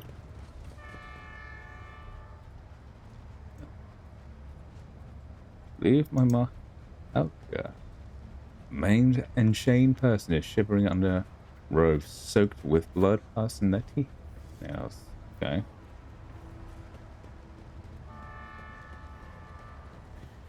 How could they cast me out? One of their own. Oh. Well. Let's go talk to the foreman real quick.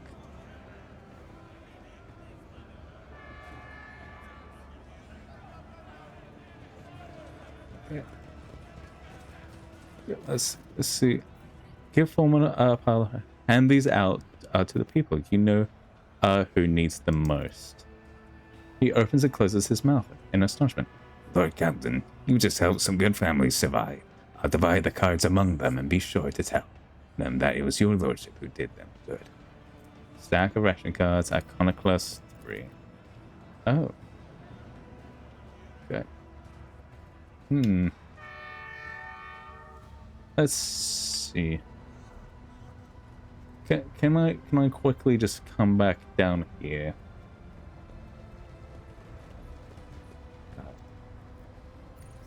All right. Who's this? Dead man. I need to head back up here. I want to get rid of the disease as quickly as possible. I know who immediately to talk to.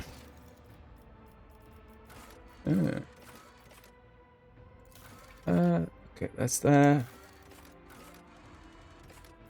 That's not flesh and blood. Lost. What's in the deck? Curse for a rash. Spent too much time in the peasant's pit of the voyage of straight line. Now his skin is covered in plenty of blisters. There must be someone on board who knows how to perforate his body of affliction. Yes, the doctor. We just encountered the doctor the other day. Okay, now I don't ever have to go down there. Yippee. I don't have to return to the slums and that unless I have to. Yippee, yippee. Let's leave quickly and then make my triumphant return. There I go. Glug, glug, glug.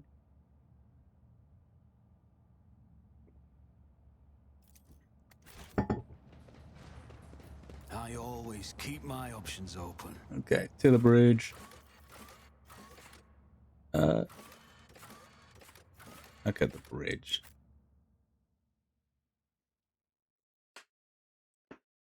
I'll be back. I'll always be back. I haven't finished looting after all.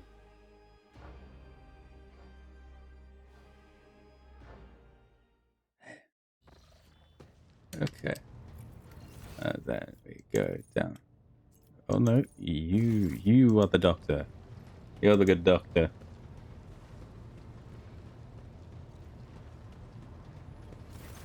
Your lordship, I am in need of treatment. I have developed a rash of some sort down on the lower decks. He takes a look at your hand and immediately introduces a syringe from the folds of his robes. Ordinary vestibular scalpus, or void leprosy in common terms, still in early stages. One injection will suffice. So you have the cure, yet the disease. I'm free aboard my ship. Void leprosy is born where sanitary cannons are strewn. Rid the ship of grime and serve superhoganated if you wish for the disease not to return. Okay. Thank you, Letard. A straightforward case. No to other matters. That'd be all. Okay. Back down. I just need a quick cure from this disease, you know what I mean? One quick well, and then I'm good to go. Back down to the freight line. Yep, there we go. I am saddened by the fact that Cassie is there. I can't take Cassie with me. I'm not subjugating Cassie to the vileness of the below world. Who do you think I am? A gentleman, that's what I am. Come on. It feels so nice to be down here.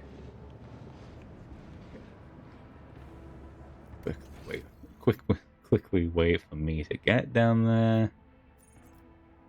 Yeah, I could have just given people just ration cards. Like, okay, how many do I actually have left? I have 14. Please. Okay, fine. We're gonna head. Oh, that's a bit too far. We're gonna head over here. We don't need to go back to the slums just yet. Let's see. Any information? Okay, that's done. Okay, that's done. Good. Let's see. Everything is ready for the gathering on the office deck. Yep.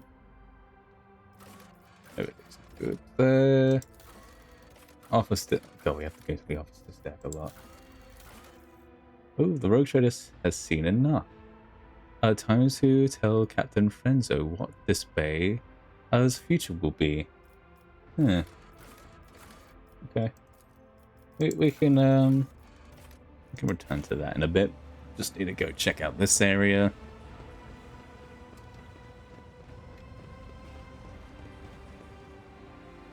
Okay. Nothing so far. Oh, thief leader. Several people are eagerly roaming through a rack filled with weapons from the Enforcer's arsenal. Big man with pockmarked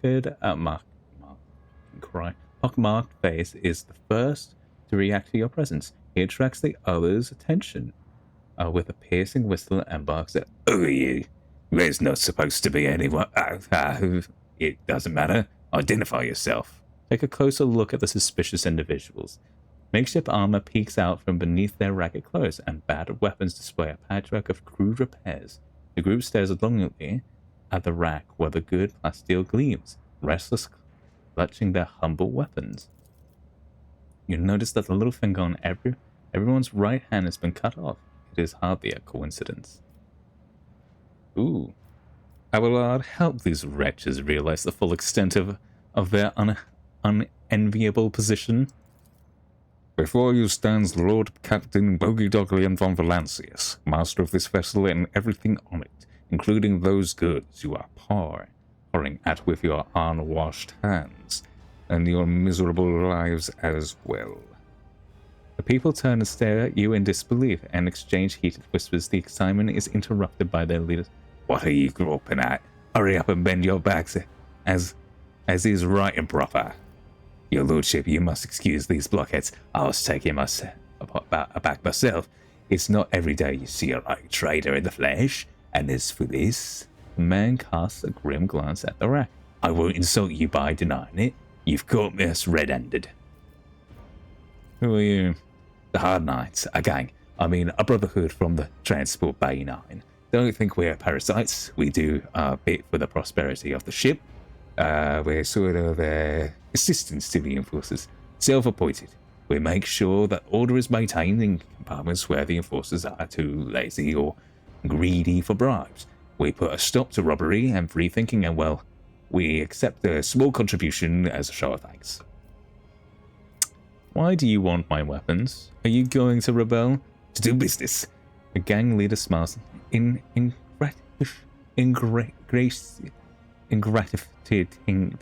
Yep, that word. Well, rebels, if anyone blasphemies against your lordship, we call the troublemakers to order, and we shed blood for the flagship without fear. I suppose that makes us defenders of the ship. The thug raises his eyebrow questioningly and looks at you expectantly. You obviously did not expect anyone to be here. Are the enforcers providing cover for you? I wish our friend Zoe, the newly appointed captain, had our informant stronger. Frienzo, the newly appointed captain, had our informant struck up. He's tightening the screws. Damn it, we can barely breathe. Today's the last time we'll come to pick over this compartment. You all have your little fingers cut off. What does it mean? It's our gang's initiation rite, a fine tradition. But voluntarily removing a finger, the newcomer shows their determination and willingness to join us forever. It's also a badge of honor. He proudly shows off his stump of his little finger. Tell me, why shouldn't I execute you on the spot? You could execute us, but would take our place? Shameless scum who would rob and kill to their heart's content. Burst into mutants into the gangs and pray to the arch enemy. There have always been outlaws on the ship. You're better off with outlaws like us, who don't go too far and will keep the heretics down. I suppose you may be of some use. I shall permit you to take a few of the more basic weapons and leave. Serve the ship well. The seneschal grits his teeth, impotent in his face of your choice. One day I will revise the depth and wisdom of your choice. Decisions, Lord Captain. But in the meantime, I will pray that this act does not come to haunt you. I agree, but basic shit is not going to actually do anything when I have you around, Abelard. Hey back, boys. The Lord Captain himself is expecting good things from us. We can't let him down. His cronies make sounds of approval. We will fulfill your command to the letter. Just make sure you don't cause too much grief for me, mate. Just not... Make sure it's not the worst. Oh, the Ripper. It would have been funnier if it said the Ripper. Because Australia. Ooh. Yes. Is there anything else here? Okay. I'll condone this action, but the second it gets out of hand, you're all being executed, effective immediately. I don't care if you think you're hot shit or not. If you're causing me grief, well, there's only so much one can do. Come on, please. Where are you going?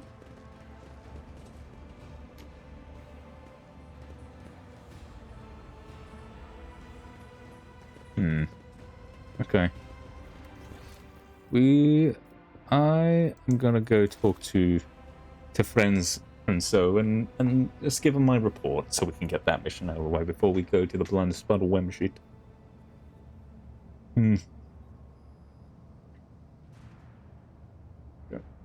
I'm so happy that my internet's finally starting to actually function properly. Yeah. I am a man of many hates, and this is one of them. Eric Frenso. Lord Captain, sir. Eric Frenso stops pursing the reports on his lips. I hope being in this bay has not caused you any inconvenience. Ooh, enforcers have been appropriating rations from workers returned from their shifts. Why is that? Are you short on provisions? The compartment just has enough food to avoid starvation, Lord Captain. This is why the enforcers are making sure that no serf has more cars than supposed to. They used to rip out people's tongues for it, but I reduced the punishment to simply beating the thieves and confiscating all their cars. The orders are to give these cars to workers who are starving due to lack of work shifts. Not that it it helps them much, but it's better than nothing. Are their enforced skills get misappropriating the confiscated items? Yes. Do those caught stealing receive their severe punishment? Absolutely. Okay. I have finished inspecting this bay. Will there be any orders based on inspection conclusions? Okay. The workers are provided with everything they need to service the freight line properly. Food and medicine will be delivered to the bay. Okay. Only harsh measures will bring the bay. Establish an execution quota. Strip all corrupt enforcers of their rank and burn away all crime. Any idlers are to be given a job, and if they cannot do anything useful, severalized. Oh my god. Okay. The workers... Demoted any forces found to be abusing their authority to their status of the workers. Okay, that's insane. The source of all of this compartment's woes and hungers. Poverty, which are driving those people to commit petty crimes. I am sure you would have done something by now, but there are certain rules you have to follow that are simply too limiting, isn't that right? Okay, I think required. All of the follow fuel and oh yeah, I think they give the right amount of supplies, like very limited but right amount, and make sure everyone does their job properly. Make sure everyone can get a job, and I don't want any unnecessary abuses. The captain. Ooh, you decide the fate of the freight line of your ship. The captain needs a moment to handle his confusion. Order is understood. Ooh. Gain 28 experience. Hunters first gain the ability Educated Labor. Flagship's hull integrity.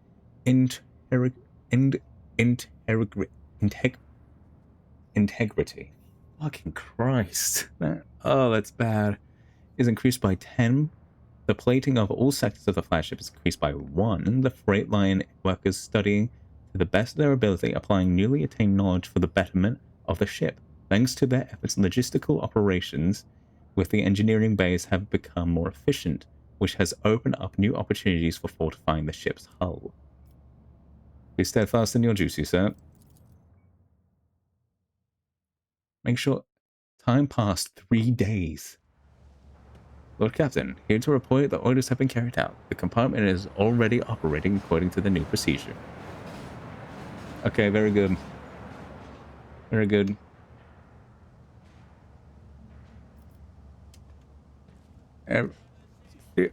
Theoretically, the fire should be out. Please.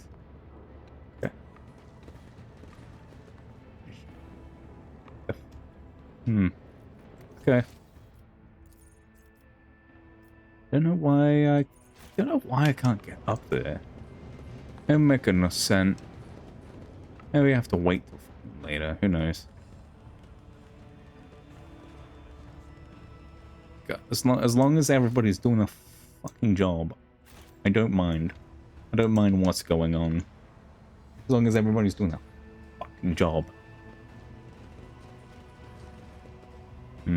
Okay. Hello. Hello, dead man. Okay, I can finally actually talk to you. A sinewy middle-aged man watches the bustling of the bay with a detached expression. Every so often, whenever his eyes linger on the blood mark inscribed nearby, his face changes strangely and his hands clench into fists. Just as you begin to hear the rumble of an approaching train, the man's gaze turns toward the tracks. He leans forward. Ooh. Do not even think of marrying the underside of my train with your entrails. What do you think you're doing? I didn't... The man starts almost falls, but manages to keep his balance. In the dim lumen light, you notice old scars scattered all across his body. The scars seem vaguely familiar. Pascal's Vox synthesizer springs to life with an indignant binary trill. I am registering this unit's intention to use the train tracks for purpose other than was intended by their design. I categorically demand that this unit's self-disposal be carried out using methods that do not violate the catechism of maintenance and operation. Look at the man's scars.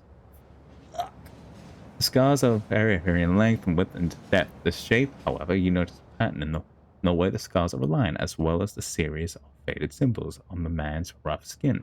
Death cultists bear similar marks on their bodies. Who are you? A dead man. I lost my name years ago. I've just been another dead man ever since. You dare insult the rogue traitor with your impudence? Your body may already be covered in scars, but your tongue seems to be asking for more. Your eyes always seem to return to the blood symbol. What do you know about it? It's a symbol of the blood-spun web. I come here every watch, but it hasn't been here before now. I guess today must be a special day. He smiles strangely. The man's faded eyes go wide as he notices Cabela. His voice goes, Have you come to take me to the other side? Briefly studies the man's face and turns away. I do not know you. Death's gaze is not upon you. The man lets out a dull groan and turns to look at the symbol again. But then, why? Why is it here? You look like you are about to take your own life. Are you having a rotten day? My whole life has been rotten. I only have myself to blame. I've tried to change things, fix things, but I always end up here. So eventually, I accepted the truth. You know the symbols of the blood-spun web. You bear similar scars. Are you a spinner? I was, but I failed to complete my final assignment, so I was exiled from the cult. The Vizier told me to kill the one who would be at a certain junction of the utility tunnels at a certain hour. I went to the appointed spot. Then I waited an hour, 2, 5. The junction was still empty. Nobody came. After hours of waiting, I finally realized the person at the junction had been me the whole time. It was my turn to go to the Undying One, but I was afraid. I couldn't do my duty. I ran. If humankind followed its paths as the children of Asaran do, this monkey would be one who has lost his path. So spinners simply let you go? They made no attempts to find and kill you?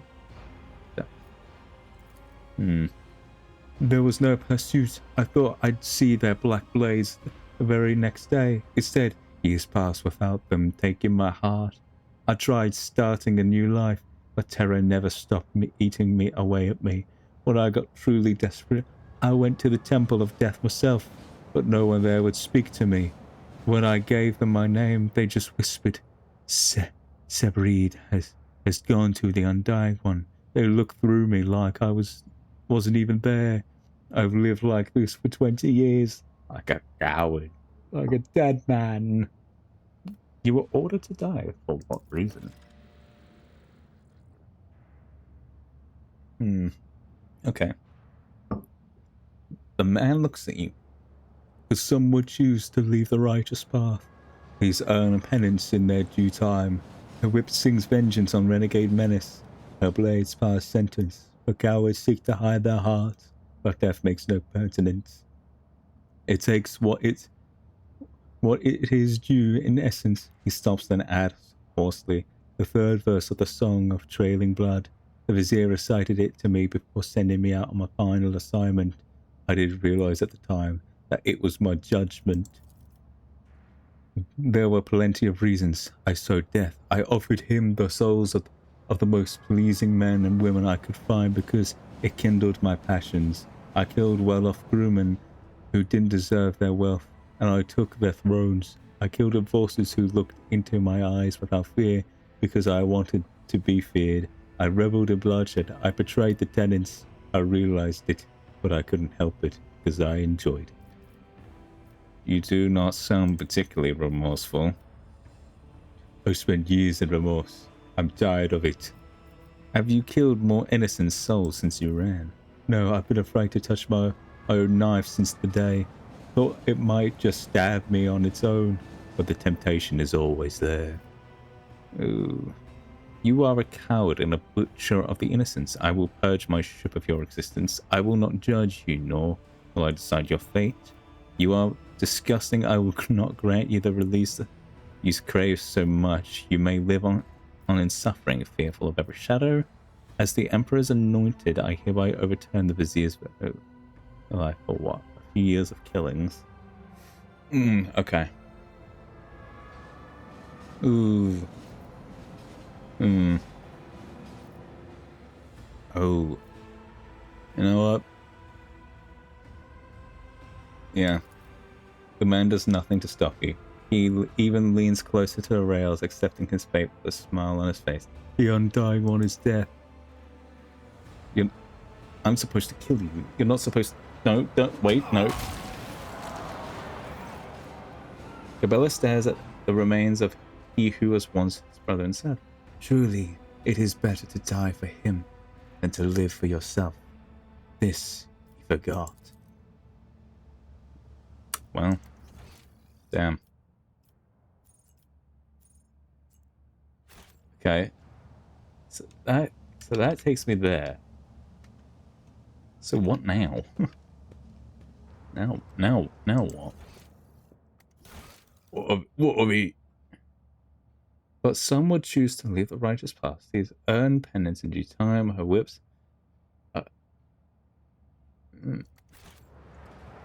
So is there more blood stains somewhere?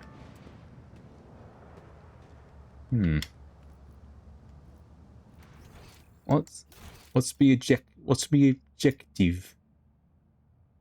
Well, left master caused trailer blood, which chronicles them walked by the matriarch spider. The Lord Captain has decided to follow symbols and secret. Okay, here. Wave is where? Wait. Don't tell me. So it points this way. Where's the next place? Where do I go? It points here, but it seems like it wants me to go down to the slums. I always have a backup plan. Any blood? Any blood symbols? Any symbols of blood? Okay, no. Every.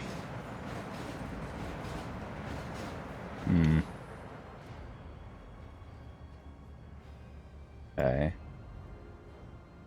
Huh? Won't go there.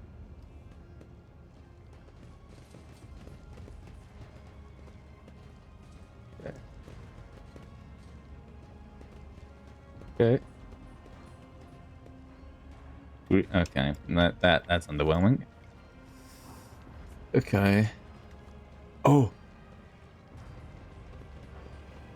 I hadn't noticed you before. So the right way it is, eh?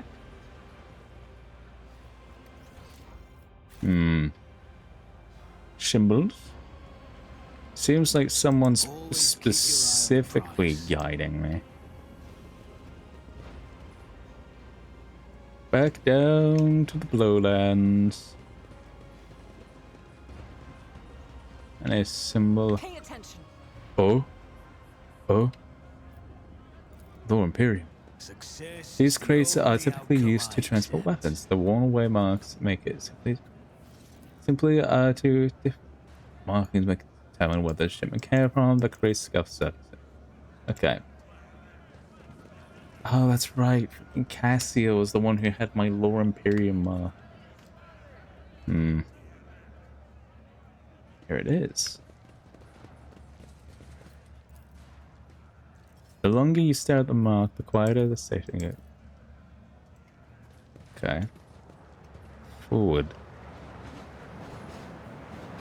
Okay, come down. I I always keep my options open. Okay. It has to be in here. I reckon it has to be in here somewhere, but where's the next question? Hey. I've helped everyone. Oh. You. You are whom I should speak to.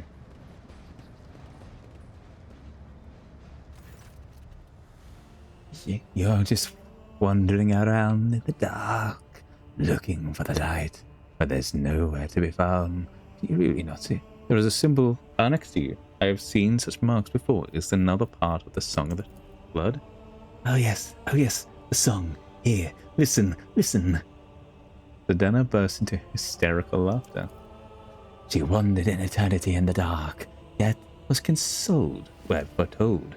Undying one's blood's secrets glowed, a lighter glow guide her faithful fold. But threads must end, as so the spider did that which was owed, her life and death to ship bestowed. Laughs again. And you'll see if you learn to see. Look into the darkness, look. Peer into the darkness. I cannot fathom what I'm meant to see here. You peer into the darkness and are gradually able to make out the outlines of the objects hidden in the shadows.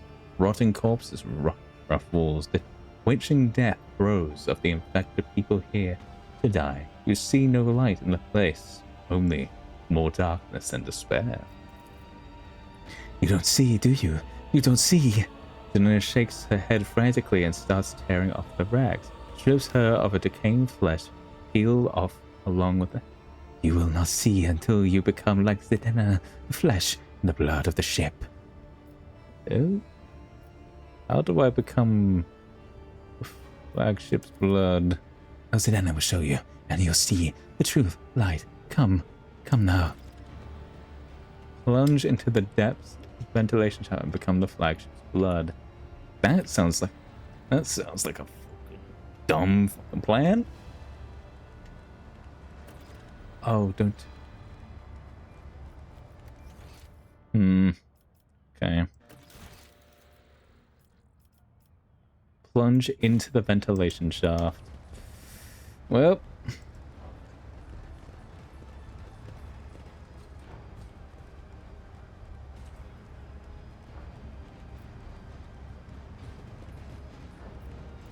Alright. The rotating blades promise nothing but a senseless and brutal death. Slipping past them would require some unreasonable precise calculation or blind luck. While listening to the air currents for a moment, you think you hear Zedena's whispered prayer rising from the depths of the shaft.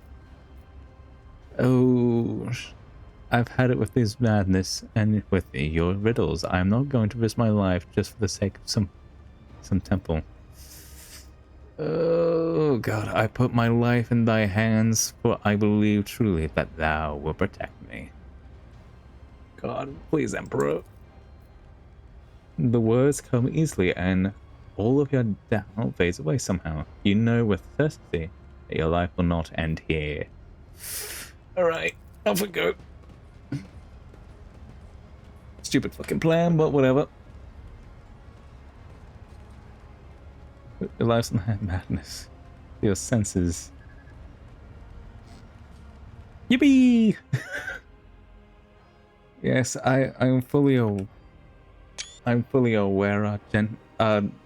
yeah, this is insane, but you have to match madness with madness in order to fucking do it, so I'm sorry.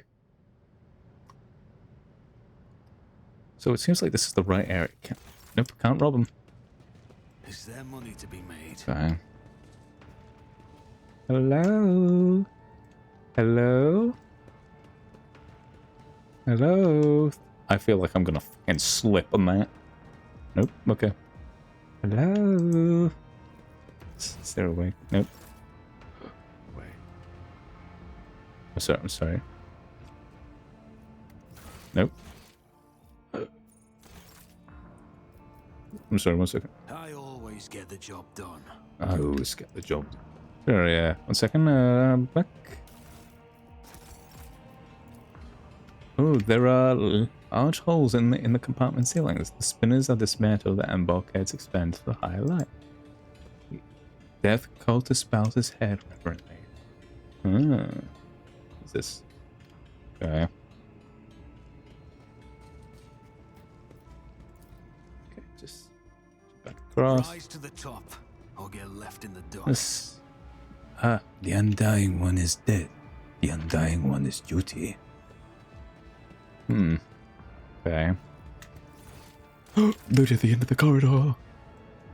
God, well, I don't know.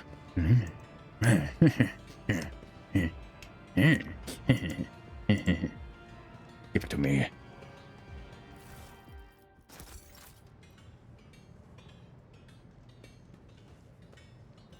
Okay. So where do I go down?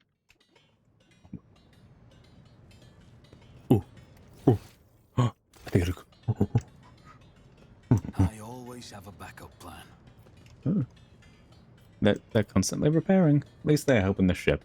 Tangles of improvised bridge and constructed from beams and flooring is stretched over there and higher, not unlike a web. The temple is growing as if it were a living organism.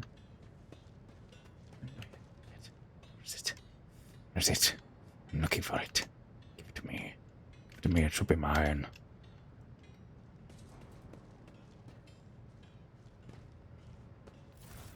Thank you. Get back up Keep here. your wits about you. Okay, good. Go down. How the hell am I gonna get back up? I have no idea.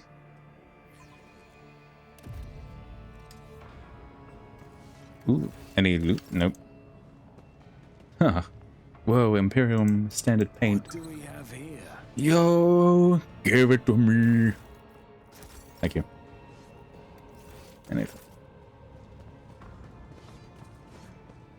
This looks like a training facility. Of course. Yeah. Let's just have a little peek-see. A little queek. A queek. I always keep my options open. Bro's got rats in the brain. Death cultist. Ooh. Death cultist. Huh? My team's already down here. A crimson torrent flows from the statue's hands, a symbol of countless deaths offered up his name. Death cultist. Bro sees loose and then goes feral. Yes.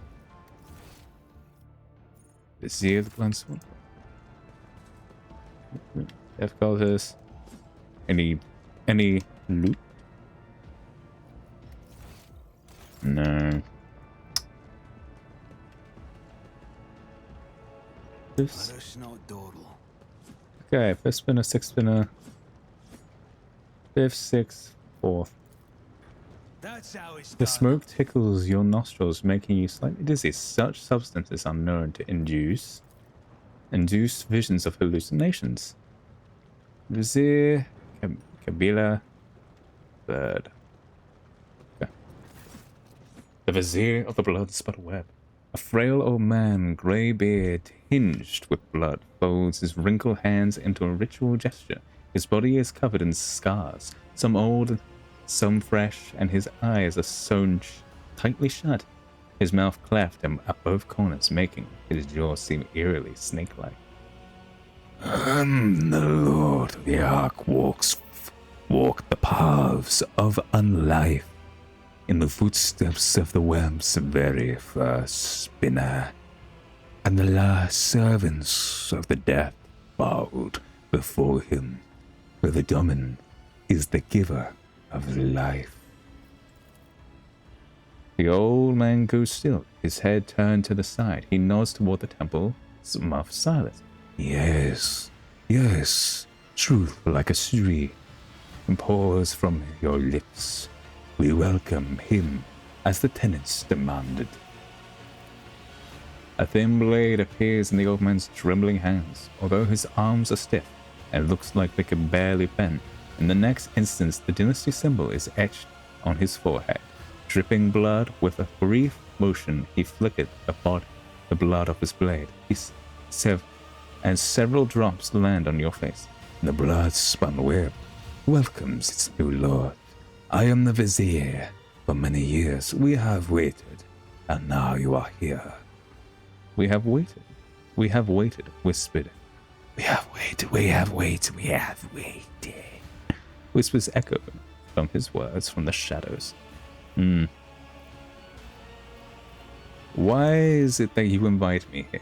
Death whispered your name and commanded us to honor her with sacred ritual, but only inside the temple can the spinners perform it. The Vizier is suddenly distracted by some invisible and nods toward empty space. Yes, we are glad to have reached this place. We are glad to serve. What do you mean you've waited for many years? It was not so long ago that I made my acquaintance with the cult. As I delve into my divinations from the flesh and blood of the departed ones, I turn to a relic most ancient and priceless. It is his tarot, inherited by the court of the matriarch Spider, who spun the web of thread. One of the readings I did back when I was still had the strength to leave the temple and usher souls on their final journey.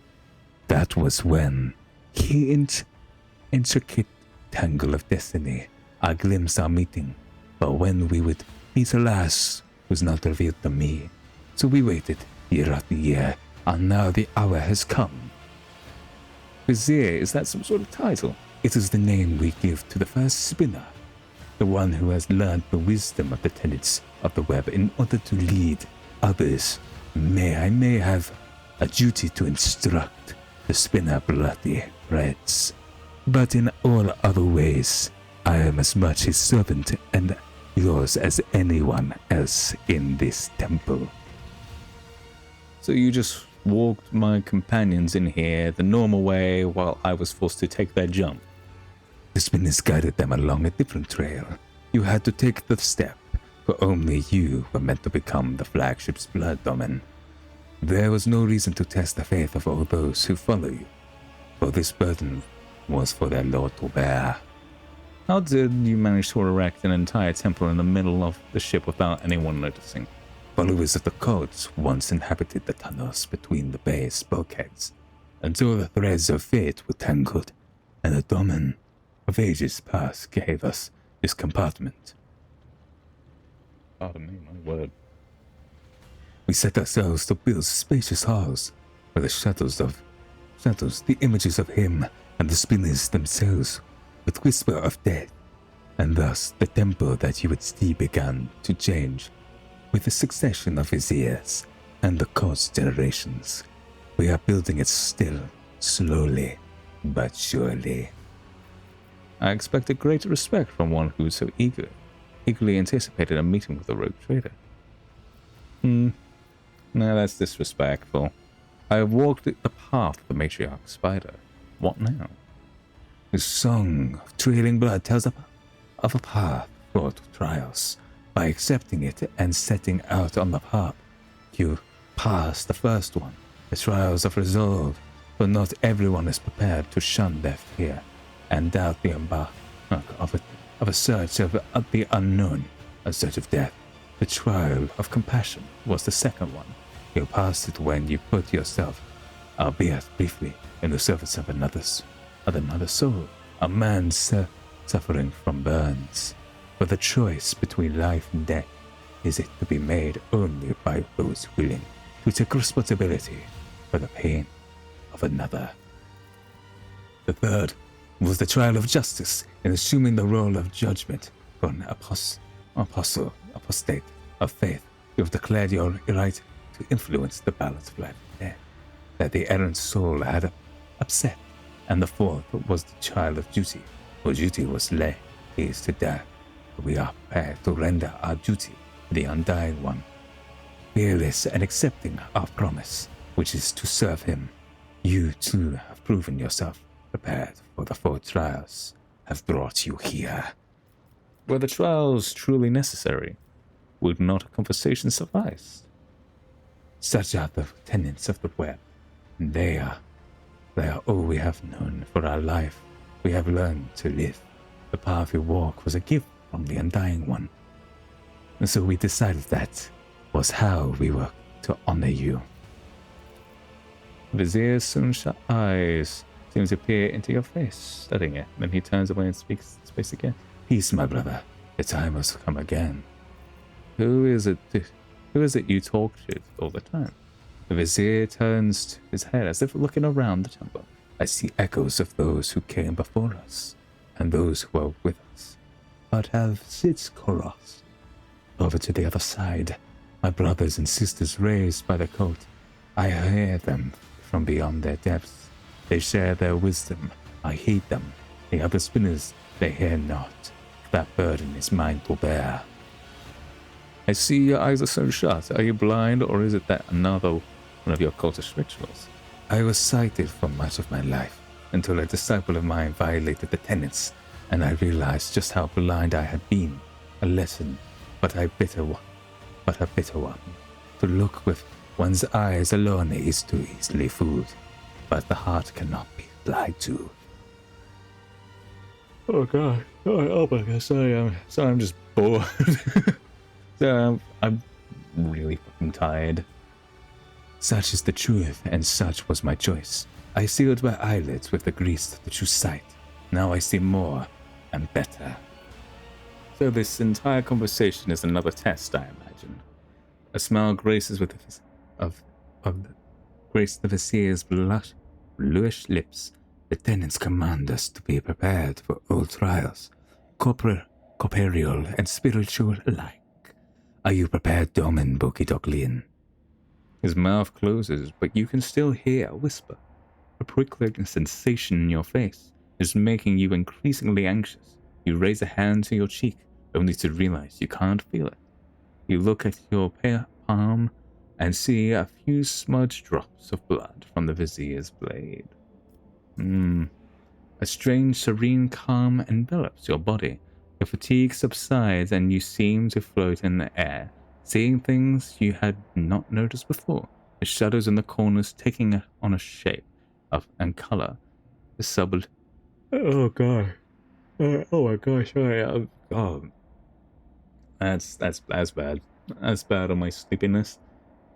Subdued lumen light playing on the cultist bone masks. Are they really masks? Their tall, lean, empty-eyed wearers might as well be dead people. A chill runs down your spine. Ooh, what is the meaning of this? Your heart is beating. Your heart is beating slowly. Your brethren has become deeper and thoughts are muddled. You seem to be under the influence of a potent stimulant. You poisoned me, did you not? Look around the temple. One moment, the walls of Death's sanctum grow infinitely wide. The next, they are so narrow as to make it hard to breathe. The floor dances under your feet. And the undying Emperor's statue seems to shake its head threateningly as it looks down upon you. And what happens now? That is for you to tell me. You look at the Vizier, and his trembling frame seems small and insignificant. A single step is all it would take to crush him, but the visions are starting to wear off. And now the old man towers over you. The keen gaze of his sealed eyes is studying your every movement, waiting for a response. Oh. Now you are going to initiate me as a servant of death, as you're going to give me enough. That's your instant. Okay. Okay, now you're going to initiate me. Okay. A servant of death. Servant of death. Here's the echo. Servant of death. Servant of death. Servant of death. Here's the echoing whispers from the temple, and the Vizier bows his head. You have become the blood of the flagship. Now you become one of his faithful servants. You may not name We may not name you a spinner, for a spinner's thread demands forsaking of one's previous life, but the blood-spun web will still accept you. The tenants allow it, but only for a domin who has followed the trailing blood until the end. Thank you. This might be what went into my pool before.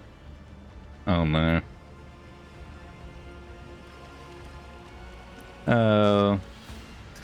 Oh, that's kind of gross. that's riddled with all sorts of troubles. Literally. God, all the blood diseases upon the ritual platform. Hello?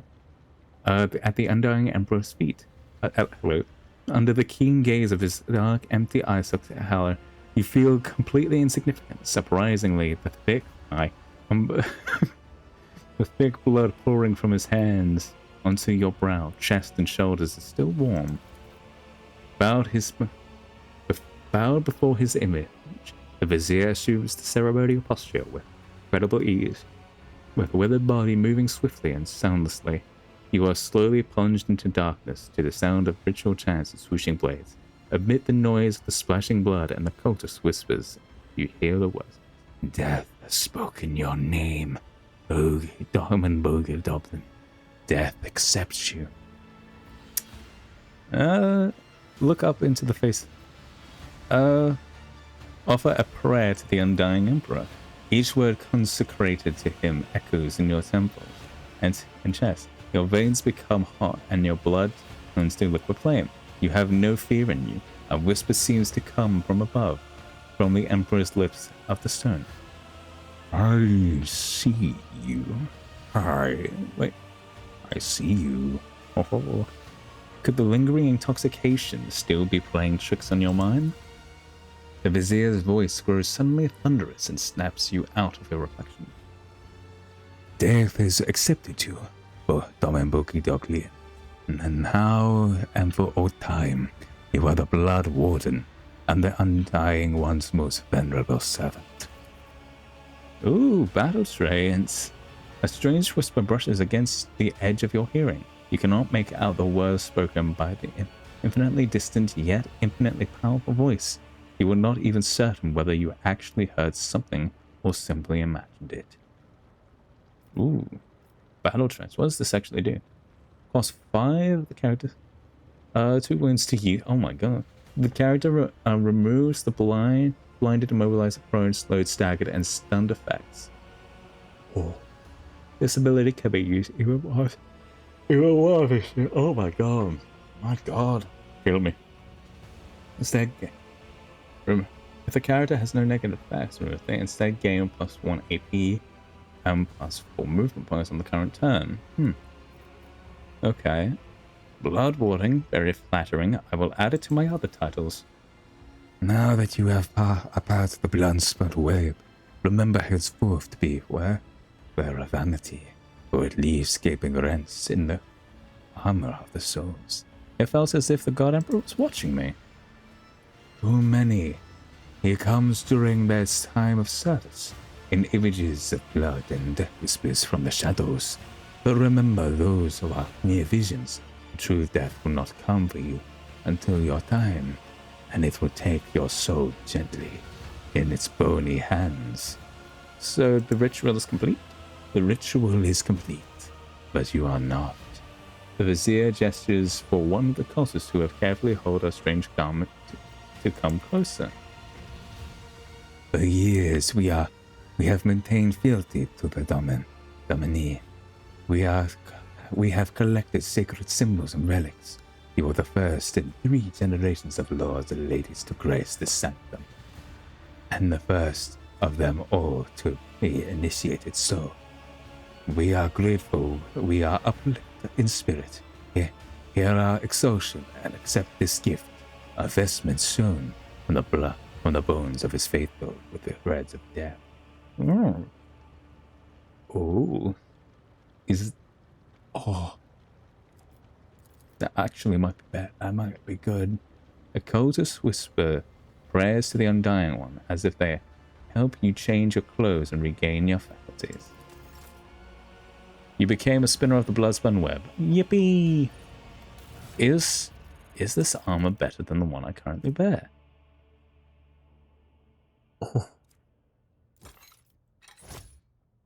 Oh. Yes. Yes, sir.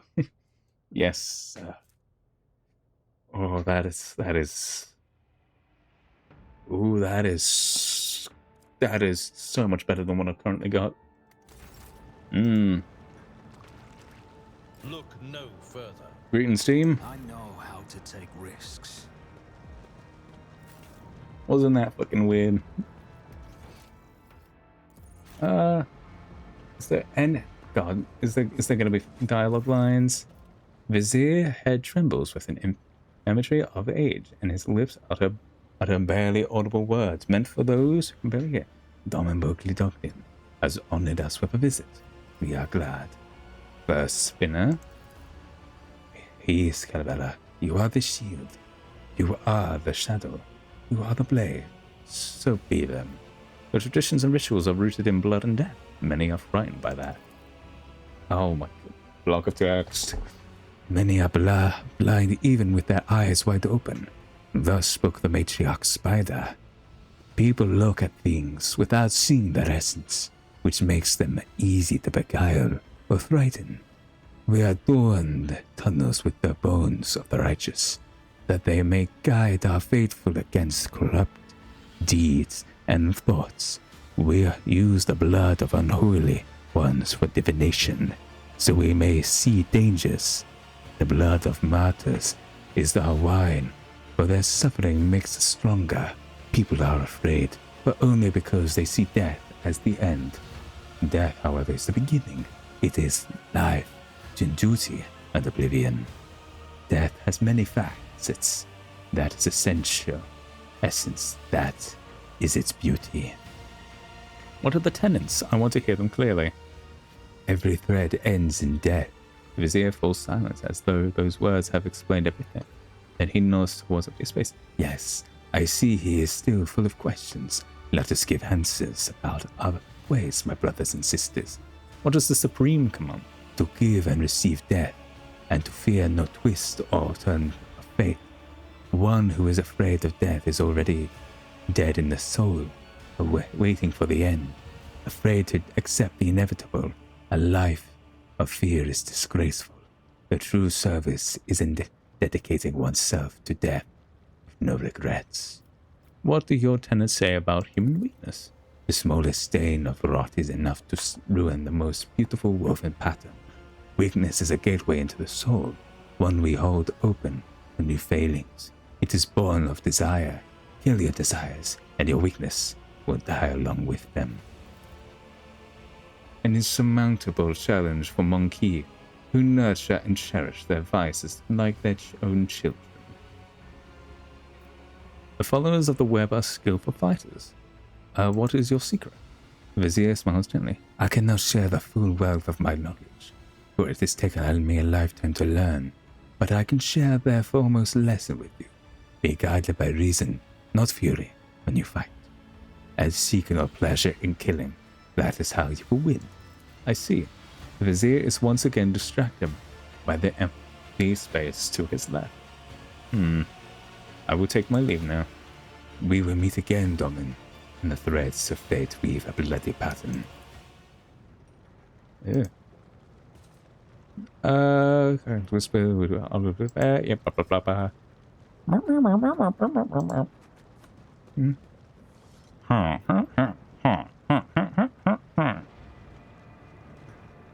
The Undying One has whispered that would honor the temple with the service of a visit.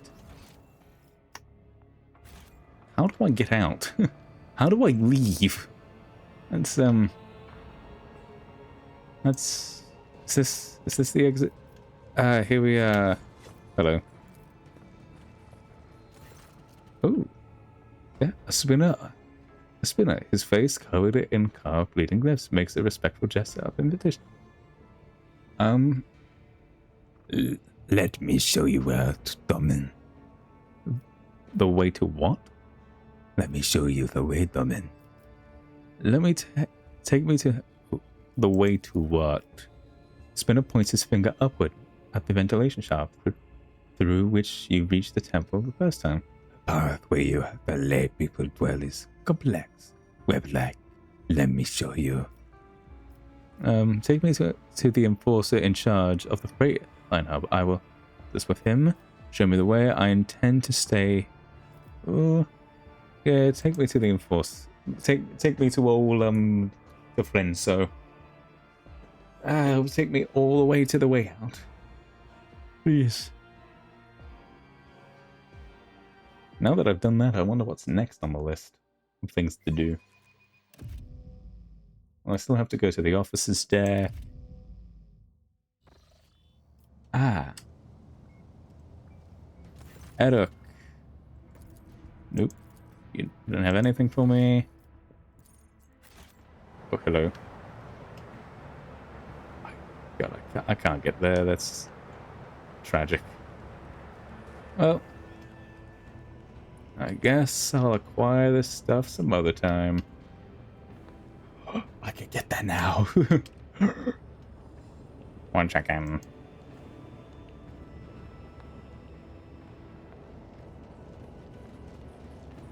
Don't know why I didn't.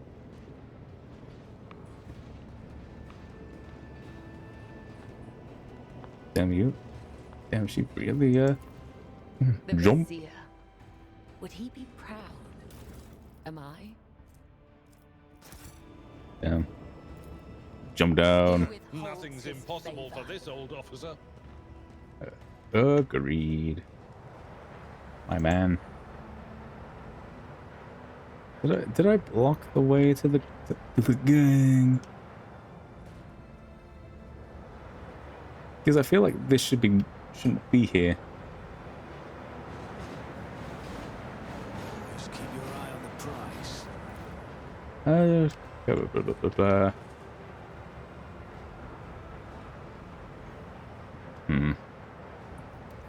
Well,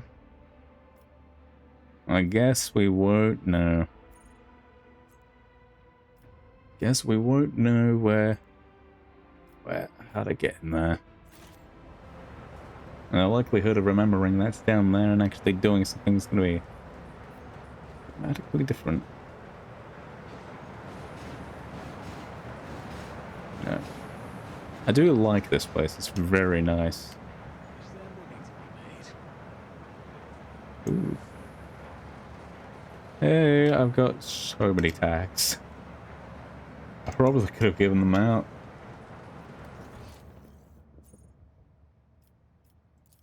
Okay. Well, time for me to leave.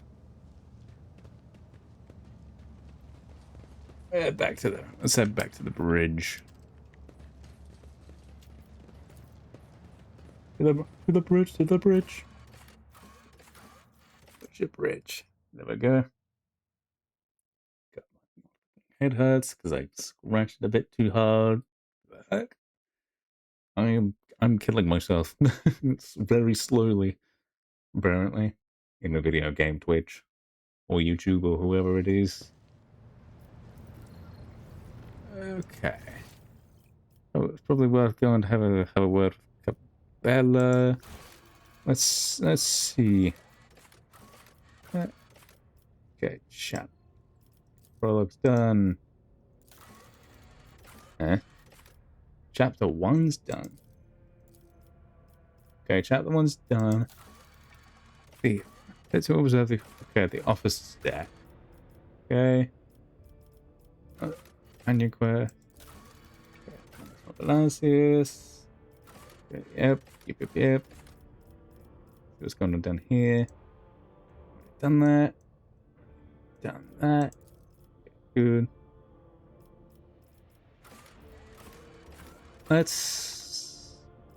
I do need to head to the officer's deck. Alright. To the officer's deck. Cabela first. Okay, she has just something else to say. Domin. Must take note. Okay, Maybe no. undying. Yes, I'm aware. Seems like you have said everything you wanted to say. To the officer's deck. When in doubt, save. Nah. Nah, I can take it. this is definitely not like the game auto-saves on me. But still good advice. Okay. Long live the rogue trader. Oh, it's party time, I forgot. It's party time. Is all the girly pops here? And by the girly pops, I mean my retinue. Yes. Oh. Bella stands out clearly from the officers in attendance, both for her favoring the full regalia of a member of the Bloodspot Web over formal attire, and for the empty space around her. The other attendants are keeping their distance, as if an air of mortal danger repels them from your companion. Danrock, whose keen, worried gaze is locked on Cabela and whose mouth is stretched into the most courteous of smiles, gives you a hurry. Oh, your lordship. Dom Berkeley Dogley, you are here. Cabela sounds neither excited nor solemn. Her tone is indifferent as her fierce and metal claws clutch a slice of fruit from one of his pies. I see you have found a delicacy that is to your liking. She smiles. Food is like this is impossible to come by in lower place. I do not know what this is, but it tastes incredible. Juice is dripping down her finger and hand. It seems she is the only one here who has not lost her appetite. The officers' faces have turned into pale, alarmed masks, and none of them is in a hurry to enjoy the feast. How do you like the ceremonies up on the upper deck? I am attempting to peer through the florid shell to the core, yet it continues to elude me. Cabela looks you in the eye. What is the purpose of this ritual, Boki-Doki? Explain it to me. Camaraderie. Spending all your days until can be dreary. Gratitude, my crew is willing to give their lives for the dynasty, and this is my way of praising their service. Okay, that's pretty good. These people came at the set of my think power. These people came. No. I'm not a power hungry people. That's all, folks. Gratitude. My crew is willing to give us. Yeah. There's one merit gratitude for doing what their duty demands. Will these people act differently without your show of appreciation? I hope that is not the case. I am too conspicuous besides the rest of your servants. Bella looks at the other guests, and they quickly avert their eyes. A fitting mask. That is what is required for a ritual like this. I came unprepared. It will not happen again. How are you? I feel wrong. Strange people, strange sounds and gestures. Cabela lets out a sharp breath. Her gaze becomes vacant, and her hand reaches for the table knife. I am losing myself in this whirlpool. Grasping the knife, she begins to carve lines straight into the expensive wooden table. A nervous murmur runs through the crowd.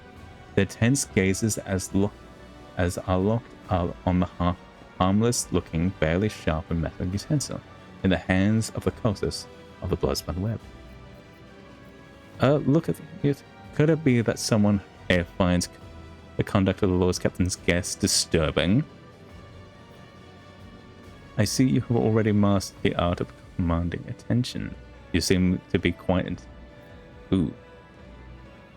I think this one's... Like, I invited her here, so everyone can't chill the fuck out.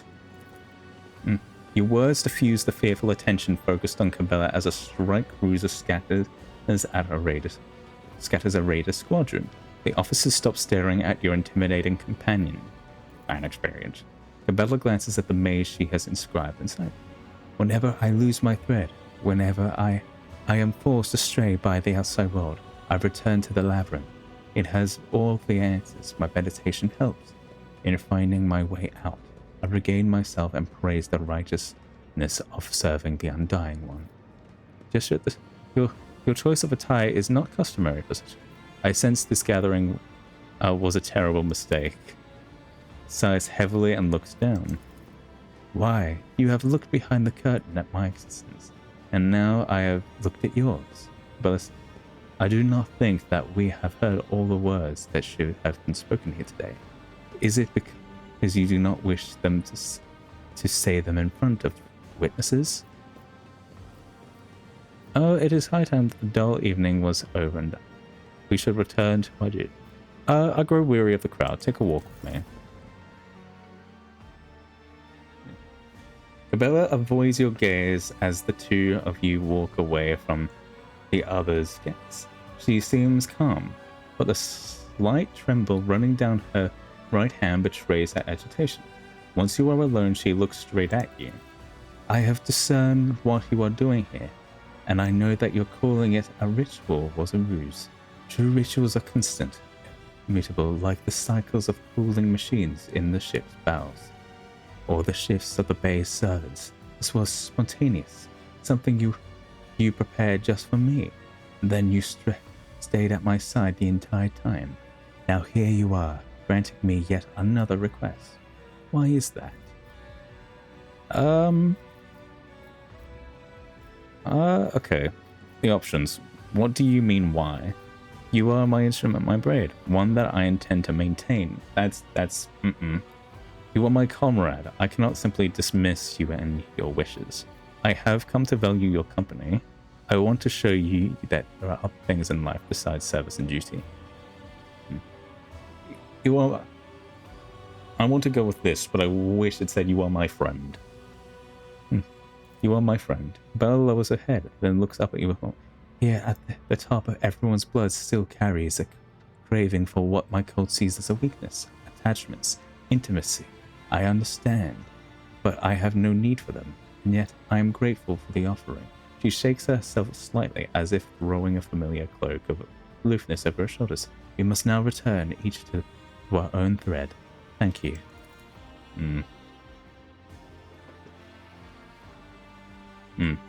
I wanted to do something nice. Doing nice things for people is just something I kind of want to do. Like, I still have to find Argenta's place. Tending the gathering. Okay. What else? What else do we have to do on the ship? Okay. Over here. Officer's deck. Off we go. That's the wrong way.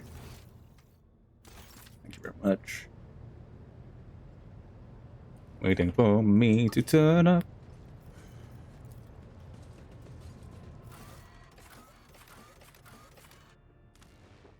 Officer's deck. Oh, like a Bella. Cassia's coming with me this time.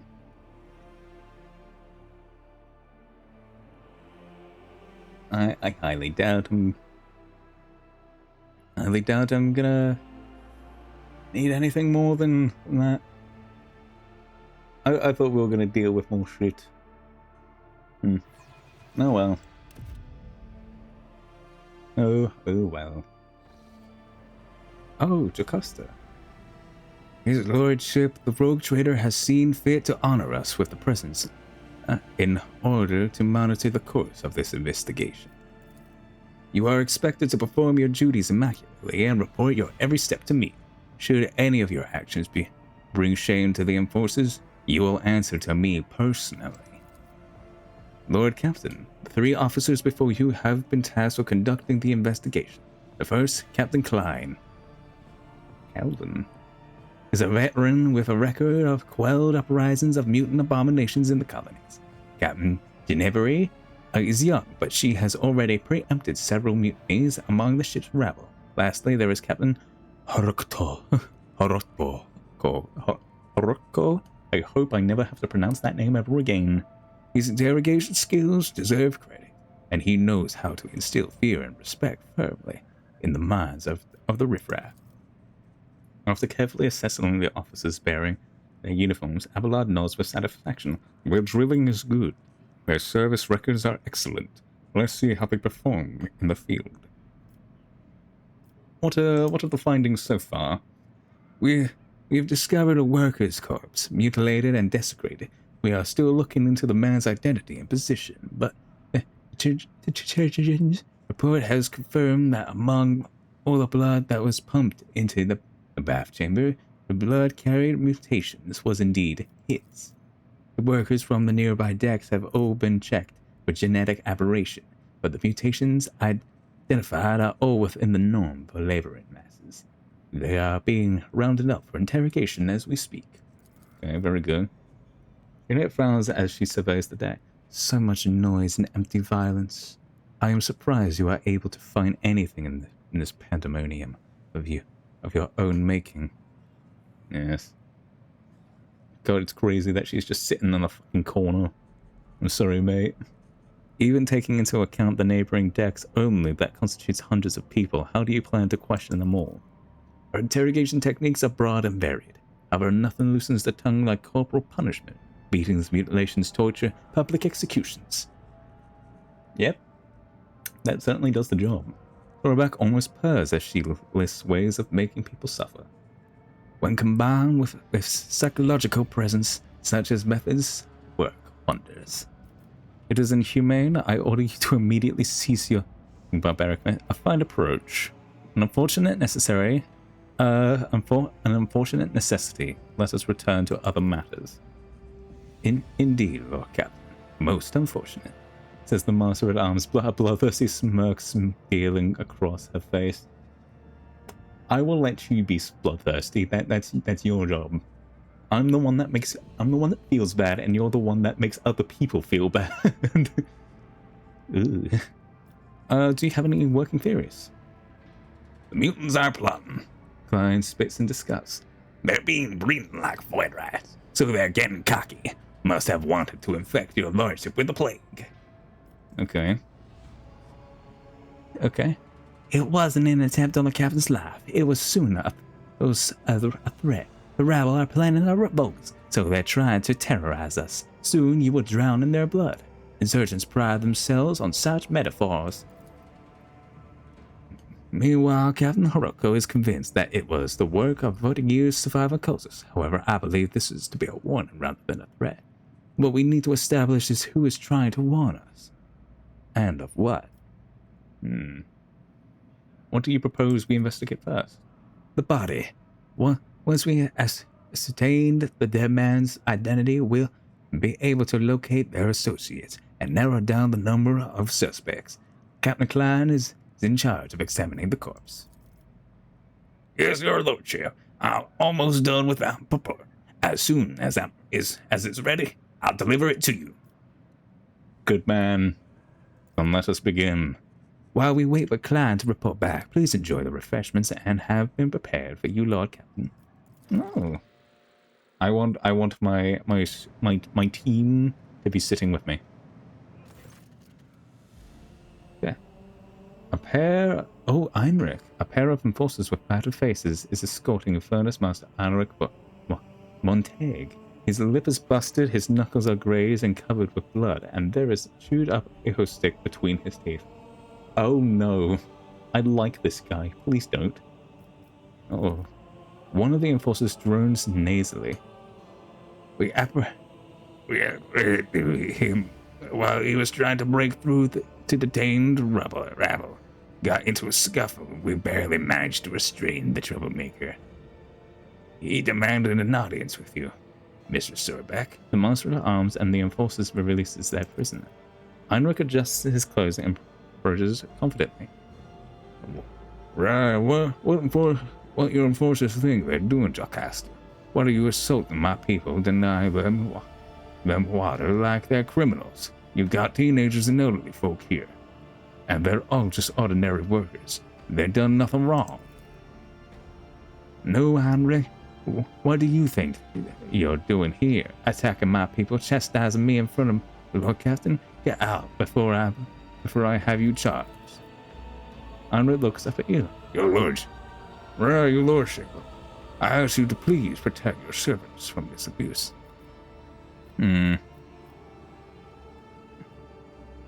Have patience, Heinrich. As soon as the culprit is found, your people will be released. I won't have disrupted. Have patience, mate. In that case, I request permission to join my family. Wait, what? Your family's here? What? Huh? Very well, I command you to cease the beatings. Okay, a senior officer has their duties. See to them that is an order. So be it, let him see his family. Thank you, Lord Captain. I hope you find the culprit before another 100 workers are forced to suffer the same undue punishment. Okay. You have permission to see your folks. I will grant you that at least. Captain Klein snaps to attention. Identify the victim. It's proven impossible. His face has been smashed in with blood, so his body is badly made. There are too many wounds to determine the exact cause of death, but presumably he died after the killer slit his throat. That's how they drained his blood. No external signs of mutation were found. In other words, we have nothing, Klein. This isn't a report, it's a declaration of incompetence before the Lord Captain. You will keep digging around inside the corpse until you have produced some results. No external. Study the force's face. Ginevra looks at Klein with sympathy. She clearly cares about him, but does not wish to trample on the comrade's honor with words of comfort. Rutger regards Klein with a contemptuous smirk, while Klein scowls back at him. Okay. Learning fucking enforcer politics, that's nice. No external signs of mutation, you say? What about the internal signs? Roman in an autopsy was inadvisable due to the danger of contaminating the area with genetic aberration. Okay, then take it to the autopsy room. Of course. You see a flash of genuine horror in Klein's eyes before gazing his... Oh. You have seen that look before in the eyes of other veterans. It's the expression of someone reliving painful memories that have left behind deep scars. They cannot hope to overcome such trauma on their own. They would need help or a partner, or perhaps some strong emotional stimulus. Ooh. I have heard that the Medicaid officers from other performing autopsies in pairs. One cuts up the body and the other records the findings. You should get a partner, Klein. Okay. Turns away from Klein. It would seem that I had an exaggerated opinion on this veteran's courage. He should get some rest. No. Yes. According to regulations, one officer is required to this duty. However, your lordship's proposal is reasonable. Did you have someone specific in mind? Ooh. Rodica seems like a capable man. Geneva would be an excellent choice. No, I did not. Ooh. I think Ginevra. Oh, Ginevra catched a grateful look, then watch as she smiles encouragingly. Come on, Klein. You'd be better teach the greenhorns how to carve up mutants. I'll grab us a pair of respirators to make sure we don't catch anything. Good. Yes? Yes. Klein is up to his elbows in blood and his eyes are flaring defiantly. I've examined the filth inside and out. It's eludes our genetic nightmare. It's a bag of corruption wrapped in human skin. Extra organs, scales, atrophied, ingrown limbs, but that's not what's important. Oh. The body was disfigured from posthumously. They killed the mutant with surgical precision before opening his throat and draining his blood. It wasn't until after the actual murder that they crushed his head and tried to cover up the wounds. Yeah. The words were so brutal I almost missed his tattoo. The victim was a pipe warden, and I found this in his throat. Klein presents a bloodstained raven feather. A certain legend springs to your mind, one involving Saint Aquitani, who was granted a portent of enemies hiding behind among faithful. When Quinian prayed to the Emperor for a sign that might reveal the traitors, a raven's feather burst out of her mouth to inscribe the names of the conspirators. The only ones versed in the symbology of the Imperium could have left such a message. For what purpose was the corpse mutilated? Someone wanted to have the cause of death. What I fail to understand is why they would leave the body out in the open, exposing it. It is imperative that we found whoever mutilated the body. Remember Cinquarian? Could this be a sign? While mutants do not make allusions to saints, this was someone versed in the creed. What tattoo? What do pipe wardens have to do with anything? Pipe wardens are a worker clan that service the ship's sewer systems. Tattoo indicates the worker's status and personal number. This one was SP246-01, Senior Pipe Warden. Oh shit. Well, I've already read it now. It is important that we found whoever... Okay. I concur. I concur. Would you like to give specific instructions, Lord Captain? Need... okay, look for a lunatic on the map and would butcher a corpse. Okay, no. One cannot disfigure a body like that and stay clean. Look for any bloodstained garments, rags, or the like. We need to find a weapon or the object using it. Corpse. Specifics are merely an impediment to flexibility. Thinking, follow your heart. Okay. I would say start with blood. If the perpetrator was in a hurry to cover their tracks, they may not have the time to dispose of the silk. I thank your lordship to wise counsel. Klein, I wish to gift you a glass of anisette for your good work. You look like you need it. He accepts the glass and downs it instantly. Evidently, he is in a state to savor the care and taste of a fine drink you have offered him. Oh, yep, he definitely deserved that fucking drink. Well, at least you did something useful on your second attempt.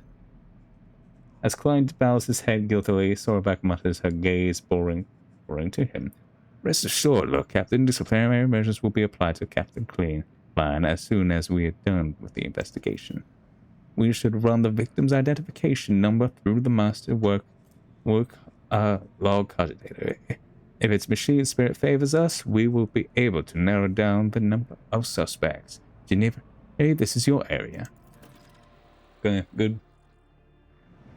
Oh God, please, let me out. Let me out. She approaches you, followed by a dignified woman in crimson robes. Allow me to introduce the esteemed tech priest, Androvita Fee. She believes she has the right to obstruct the investigation and refuse to grant the enforcers access to the master cogitator. The tech priest lets out an indignant financial. I request that the laywoman's will for activities be halted. She intends to torment the machine spirit of the master worker, Lord Cogitator Iota IIIB. The venerable spirit is ill and in no disposition to endure such abuse. What is the problem with machine? What's the problem? The spirit is old and quick to anger. It therefore calls for a sensitive approach, not a torturous intrusion by brutish laywomen. Since the start of this watch, the spirit has been unwell, so we have been trying to soothe its woes by applying sacred unguent and censor the great machine's broads. The dogma of the data recuperation quarantine prohibits any disturbances to blessed machines found to be in such a state. What exactly does this data recuperation dogma prescribe?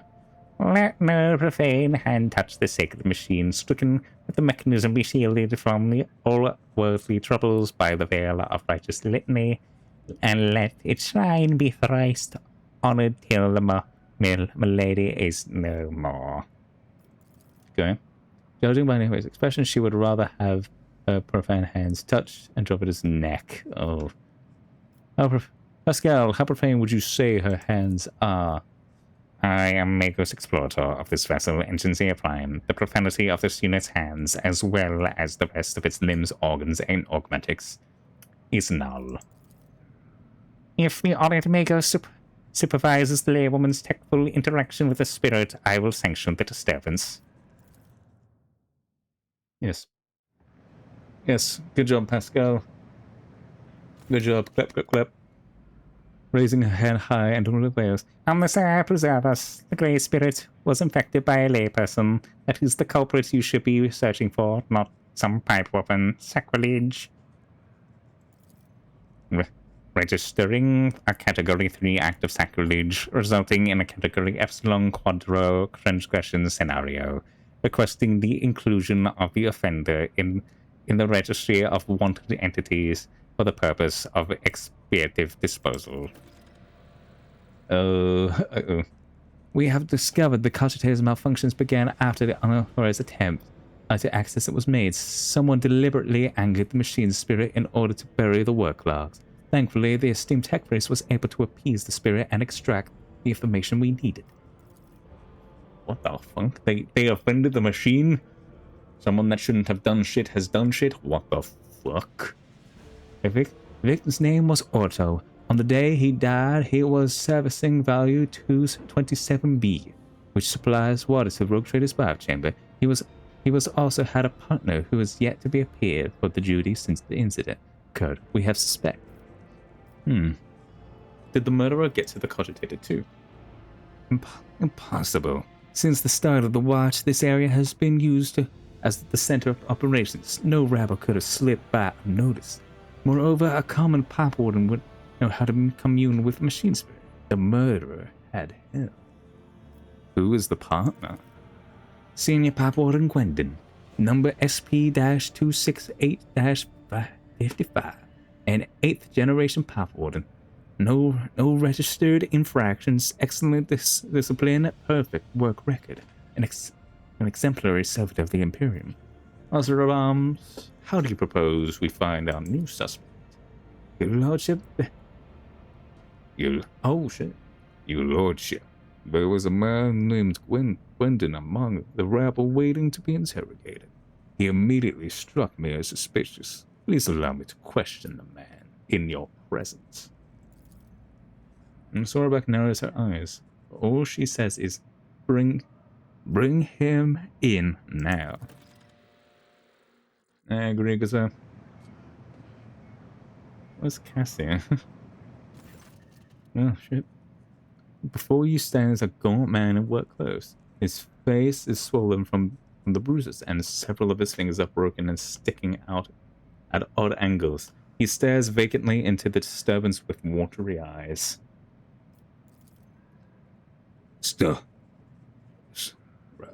Oh god, I immediately forgot his voice. Shit. Start talking, you miserable wretch. You tried to kill the Lord Captain, didn't you? Orotko grabs the worker by the lapels. Gwendon's coat flies open, revealing crude occult symbols painted all over his... What's this? Heretical brands? Cortez scum! Gwendon yells, bearing what remains of his... Yes, it was me. I tried to put a curse on the Lord Captain. I killed my partner in a wicked ritual, rubbed elbows with them demons, consorted with them, all to carry out the dark plot and doom of the Lord Captain for the glory of the Almighty Master. He bursts into a fit of hysterical, heretical cackling. His words, he is trying to paint them over with fake garnished hues, but his abject terror carries with it too much black and grey. What does he hope to accomplish with this? He has admitted to everything, Vermin. I have insisted time and again that the assassination attempt was carried out by one of the Portuguese surviving henchmen, and I was right. I guess we weren't so thorough in clearing that as we thought. I cast a sharp look at Sorabak. Reaction. This is the enforcer's reaction. He looks proud and self-important. She is biting his lip as if hesitant to say anything. Sorabak is observing the worker in silence, apparently sunk deep in thought. Meanwhile, Klein merely stands still with this distrustful grimace on his face. Other than Horotko, no one seems to believe that you are looking at the real culprit. Ooh.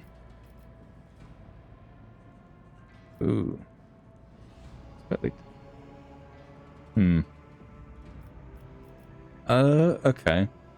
Does the Master at Arms not find it strange that the suspect is so eager to paint himself as a heretic, and in such preposterous fashion, no less? So this is... Does anyone not find it strange? I agree, Lord Captain. Sorabak growls at the worker. I want the truth. Who are you, and who told you to give us this pathetic confession? Oh, the man blanches and starts bawling. He gives up on his sinister theatrics and babbles, in his voice of a Forgive me, Lord, your Lordship. I'm not Gwendon. I'm not heretic. You asked me name. I'm a Malay laundryman. Please, have mercy. They took my family. The enforcer said she threw myself out the airlock if I didn't confess. She made me draw these unholy marks on myself.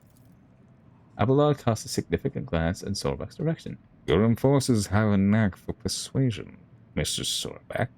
Sorabak, but this is ridiculous. What enforcer? Name. Give me her name. What if I said, give me a name? Name, come on. I forgot who was the... Her name was Ginevra. What? I swear that I have not... Ginevra? The steely edge in Trottbacca's voice causes everyone to present to freeze. But you also hear a note of bewilderment. We will deal with that later. I will handle the search for Gwendolyn myself, Lord Captain. Would you have executed this demon worshipper? Execute. Truly no words sound sweeter to the monkey's ears.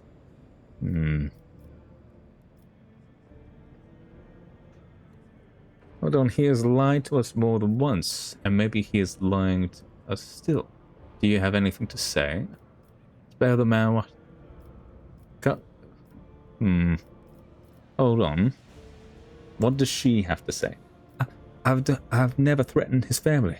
And I certainly did not force him to lie and draw us heretical signs. I barely even remember his face.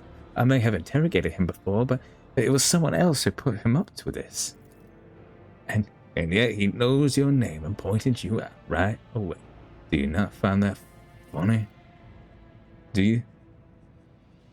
I do not find it funny that your head is always up your ass, article. It's obvious that someone framed her. Cease bickering. Trottbacca now forces the officers to back down. Lord Captain, what we have here is a lie, and a well-coached one at that. He will never confess on his own. What do you suggest we do? He will confess. He just needs to be a little tortured. Okay. We need to change the approach. Bandage his wounds and give him food. Talk to him gently and with kindness. I refuse to believe that this single person who saw them being manhandled. Find those witnesses. Okay, faith changes people. Take a book of Psalms and read it. Sure, there's so many people on the ship. Surely somebody's seen him. That makes sense. You cannot beat a man half to death without everyone in the compartment getting wind of such a scene. We will look into it. Very good. What do you want us to do with him when we're done? Ooh, okay. Spare the man. Okay. Hang the heretic, even for circus symbols and the mentions of the arch enemy are capable of drawing corruption. Okay. Burn him and his family along with him, but he's sure to leave him. Oh my god, that's actually fucked. I do not care. I leave this decision up to you. Ooh. Yeah, I think this is a good approach. Like, I think this is a good approach. I would also like to argue that this man deciding to, like, if it was me, I'd also want to make it publicly known down there that this man did have, like, heretical symbols on him, so make sure to fucking be careful around him. That's my thoughts. But I think cut his rations and send him to scrub after that. Like, that ain't on. Like, you still did it despite the fact that you didn't want to. There is no cause for alarm, Lord Captain. This conspirator may have been fake, but now it is only a matter of time before we find the real culprit. We have pipe wardens' names and identification numbers, and we know which clan they are from. We will keep harassing the riffraff until either the culprit confesses or someone turns him in. I will handle this. Master of Arm pointedly grips the maul on her belt. Please enjoy your meal in the interim. Lord Captain, the scoundrel will appear before us soon enough. God. Let me go. Shit. Of course. Lord Captain, the real pipe warden Gwendolyn has been found and is being escorted here as we speak. Are there any remaining questions you wish to address before Gwendolyn? You can start by reporting on the results of the additional investigation efforts. Absolutely, Lord Captain. Your insightful suggestion helped the enforcers to locate the evidence. In fact, we found a bloody synth code in one of the vents, a standard issue included in every enforcer outfit on the ship. Okay. We found witnesses to the battery of the false conspirator. According to them, an enforcer in a helmet came to to the Tane yacht, spoke to him, and then gave him a beating so thorough the ring came off his finger. Alas, that ring could not be recovered. Oh, come on. This concludes my report. Someone attempted to mislead our investigation. We cannot let this go without consequence. Undoubtedly, let us go over the facts we have on this sabotage and compile them. The body has been deceased, was mutilated after death. It is likely that the nature of the injury would have been proven very useful in the investigation, and that the perpetrator concealed them for very reason. Okay. Someone sabotaged the work log conjugator, so it would be harder for us to find the victim's partner, who might have information valuable to the investigation. Instead of the murdered man's partner, we were given a fool, one who thoroughly incriminated himself before admitting that Captain who had put him up to it. And she pales with fear. Who was guarding the body? It was Ginevra. Klein reluctantly nods at his fellow. I relieved her when I came to inspection the corpse, which by then had already been cut up. Okay. She nervously adjusts her armor and Sorok's piercing gaze. The corpse was already looking like that when we came under my purview, but I could not get the name of the officer who discovered it. The deck was such a mess that I decided I would deal with it later. Bloody synth coat was not discovered not far from the corpse. I would ask the enforcers in the room to present their coats. Who had access to the work log cogitator?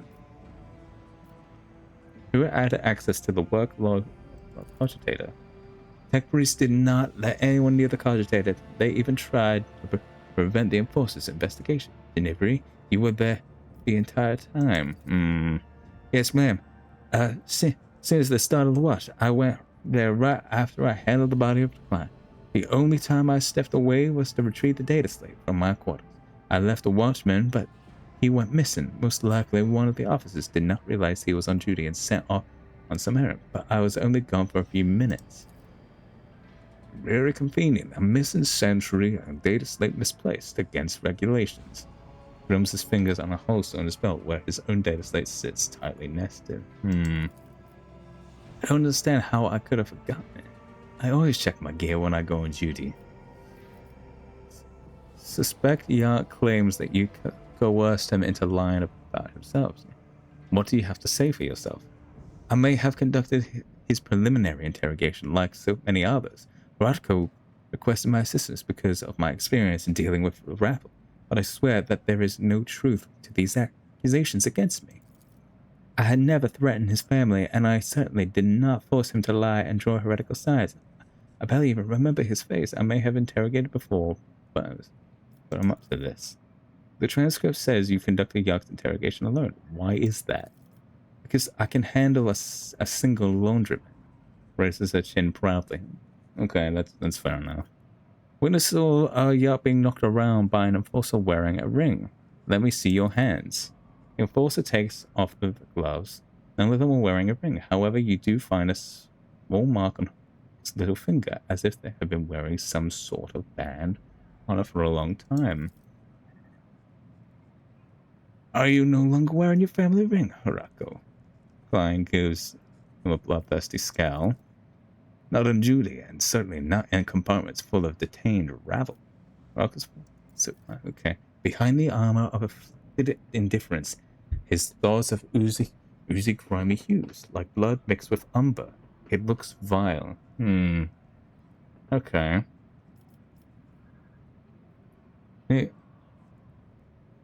Okay.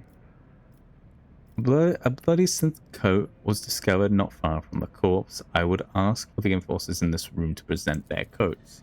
The rustle of synthetic fabric fills the room. All enforcers showed their coats, except Rodko. He shrugs complacently under the gaze of his comrades. I do not wear it. An enforcer must be able to withstand the cold, and the serfs treat synth coats as a sign of weakness.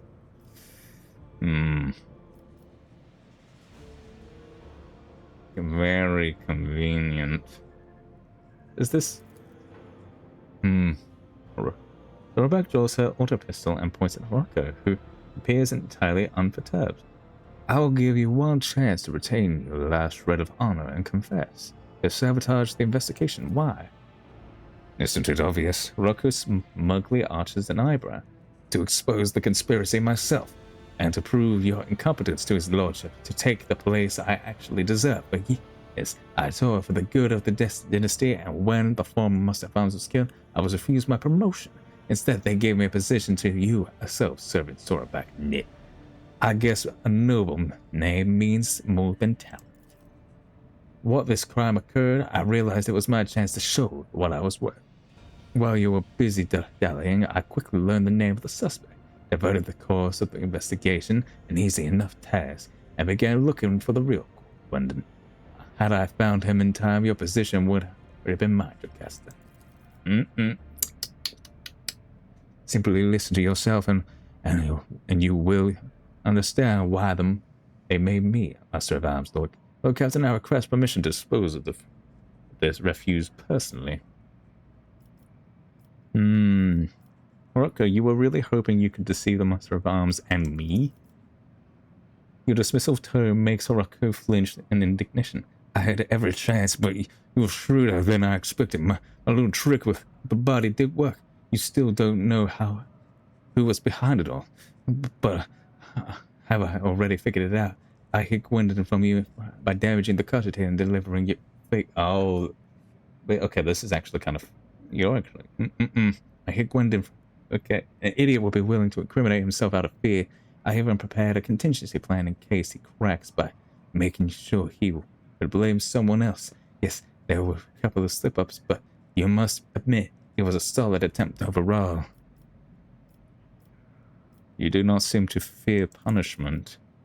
With all due respect to your lordship, I'm an enforcer. I have looked death in the eye, and I will accept your judgment with dignity. There is no bravado in his words, just a dry statement of fact. Damn. Why were you trying to frame your itinerary? A backup plan. You always need someone to blame if you make a mistake. Rocco's voice sounds calm, even casual. I could have framed Klein, but that young upstart was already galloping through the ranks too fast and was clearly aiming for my station. Besides, she and her thick-witted subordinates were always right where I wanted them to be. I'm not commending that. I'm not even indulging him.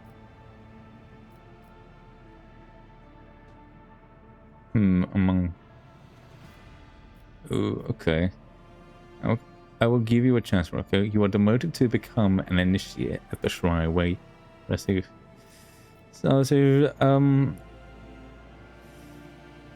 You will rely on a black guard, but I commend your intelligence. I have no need of such enforcers, but I could use another spy.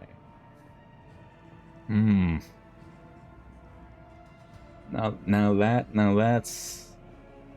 that's compelling. I don't want to commend him, but I do have another position in mind. Yeah, I think a spy would be good. It has found an attractive opportunity to factorums operate on. His lips stretched into a... Thank you, your high praise. For your high praise. I'm grateful to have this opportunity to prove my usefulness to you, albeit under unusual circumstance. You see, it remains unfailingly polite and completely ignores deceiving Trottbacca. Okay, get out of here. That takes care of the traitor. Now let us proceed with the interrogating the pipe warden. Yes.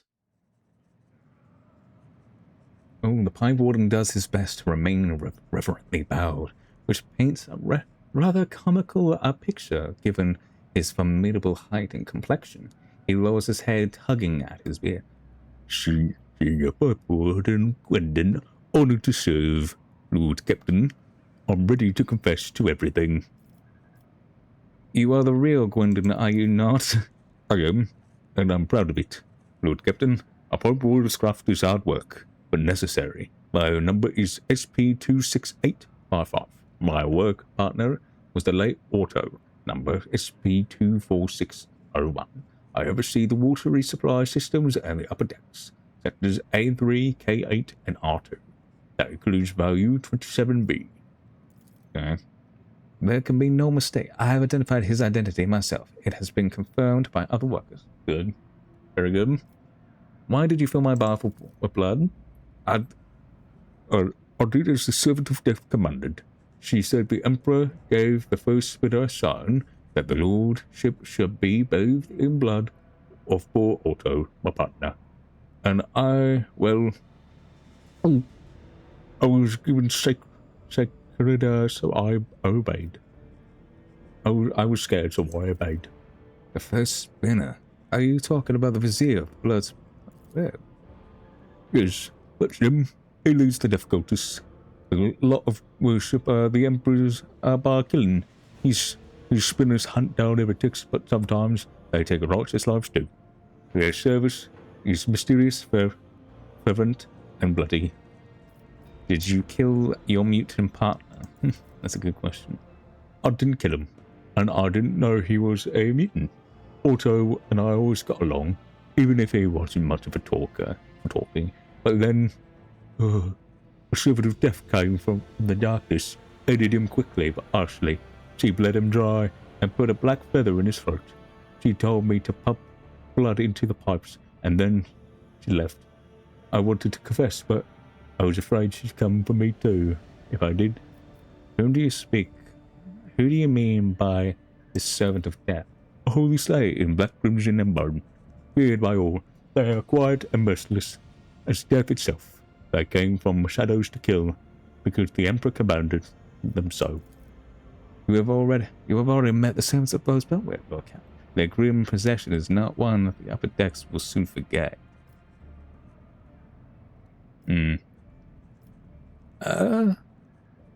I wish to hear his explanation.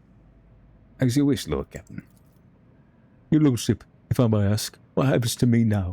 I never meant to anger you. I thought I was doing as the Emperor willed it. But here we are. I'm a simple man. I know pipes, and I know them a lot better than all the rest of this business. My eyes aren't what they used to be, but I can still smell rust and metal, though not so much in people's thoughts. Okay. I will have you provide with the best ocular input. You know what? Yeah. He did exactly what he was told. He didn't know what he was he didn't know what exactly it was for. And you know what? Sure, I'll be a little bit kind. Thank you for the bottom of your heart, your lordship. I will serve you faithfully and never forget your mercy. Off you Ooh, the Vizier of the Blunsman Web treads lightly and silently, as if his old gaunt body has no weight at all.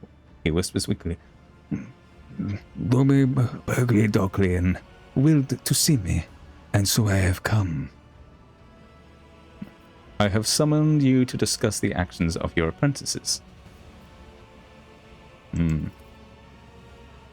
Let their deeds be weighed. The Vizier responds in equally respectful manner. Investigation of the established that Blunsman Web orchestrated an attack on his lordship by means of pouring an unholy blood into his bath. This affront. The old man's murmur drowns out sort of explanations. Dormenberg Doglian knows the truth, so it was done. So I did will. It was no affront, but a prophecy. For my hands to divine unsullied martyrs offered their souls and their bodies into his imperishable embrace. I gazed into red rivers of their smoldering lives, and I did see a rolling unclean staining the base, reaching the anointed Lord of the Ark. In my apprentice's last sighs, I heard the undying one's whispers. He bid me bathe the domin in the blood of he who must go, and they who have been righteous. For this we shear the domin and strengthen his body against the rolling unclean. I obeyed. Do you claim that you did it because the God Emperor willed so? I speak and draw breath because he wills so. I defy not the undying one, neither in death that gives and takes nor in my living experience. Could your vision have been false? The Vizier's lips curl into a smile. I held the cards of Taztaro, washed in blood of the righteous. They make no mistakes, neither does he spend false visions. Or send false, send, not spend. And the mortals are they who read the signs, who interpret. The man you killed, who was he? I know not. I heard only a name, and I knew he must go. He listens to an empty space above his shoulders and nods. Yes, we need no more knowledge than that. Okay. What do you mean by the roiling unclean? He did not reveal, but it's corruption itself. It offends him. It tastes so sweet as fetid waters into old pipes. It promises are the deception of the enforcer's smile. Its farce is elusive. Master of Arms, are you convinced that we have found the culprits? The situation's unclear, your lordship. Trottbacca makes the signs of the equivalent. The Emperor has sent us a portent. The Proctor of Mankind guides the hands of his holy servants to guard us and warn us of hidden threats. God Emperor, I thank thee for protecting us, even though there are instruments of your protection, those purity and holiness I may never understand. This monkey has drawn attention to the mutant in a way that could not be ignored, a shrewd tactic, if the threat is indeed as great as he believes. Could it be a coincidence that the victim was a ritual of genetic aberration? The officers around you keep a respectful silence, but you can tell by their faint smiles that they find the very idea of doubting the Emperor's prudence absurd. Alright. The culted lieutenant will face no persecution for their deed. If you think that the tale will save you from punishment, I will not have murders and bloody rituals committed on my ship. Okay. The cult will fear as long as it's deemed okay. We'll find it okay. Vizier freezes listening to this sentence, then nods to nothing. Yes, I will tell them. He turns his sewn-shut eyes to you once more. We are seeds in your hands, giver of life. Whether you keep us or scatter us, we will remain grateful.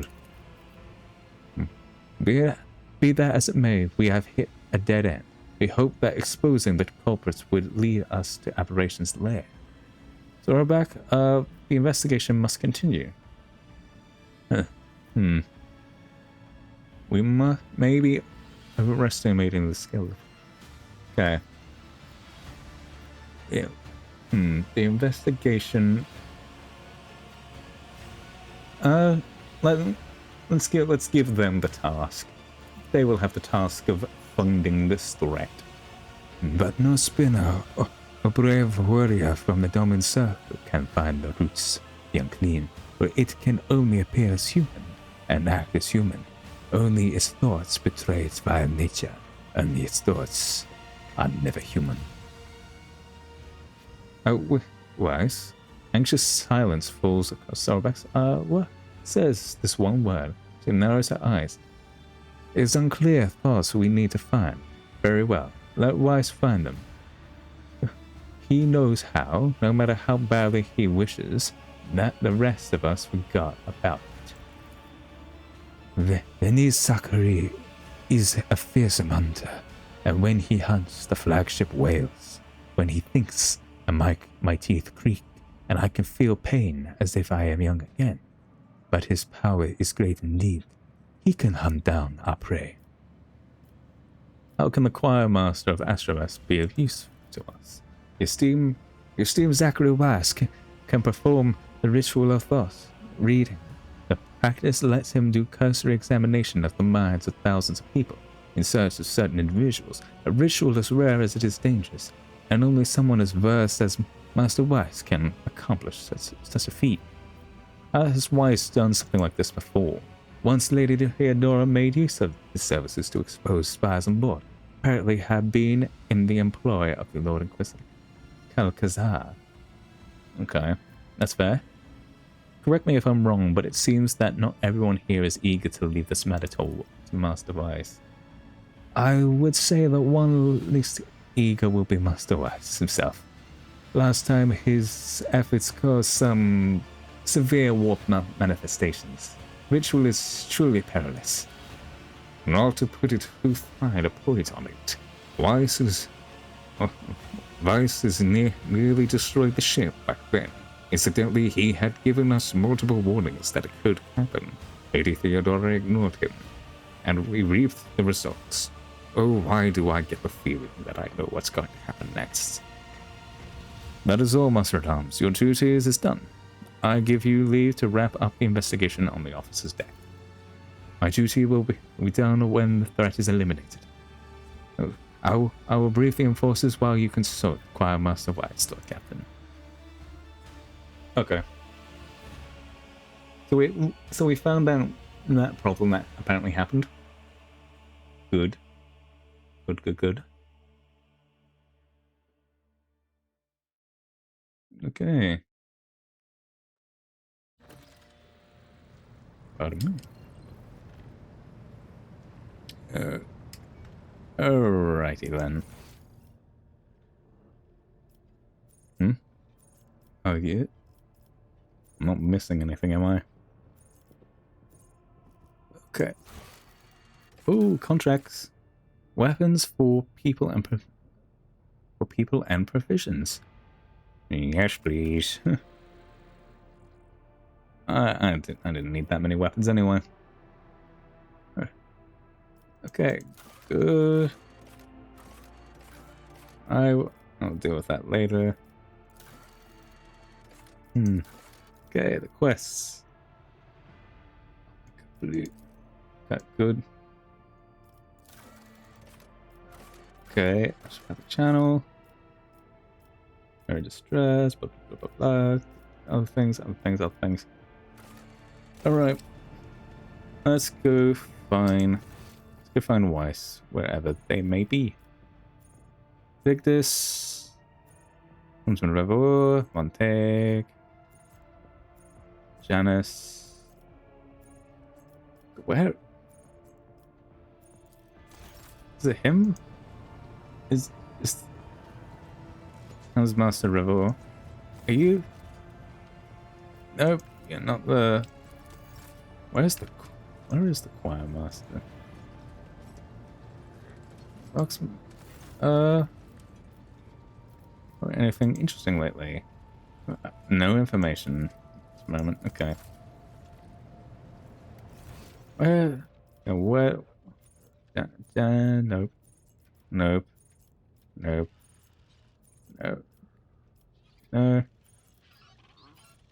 Where is the choir master then?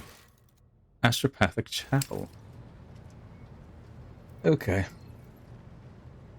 Let's just get started. To the Astropathic Chapel. The Astropathic Chapel.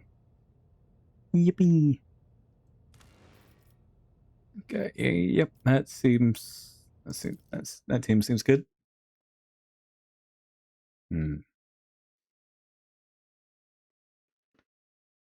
Breaks neck bog. That's right.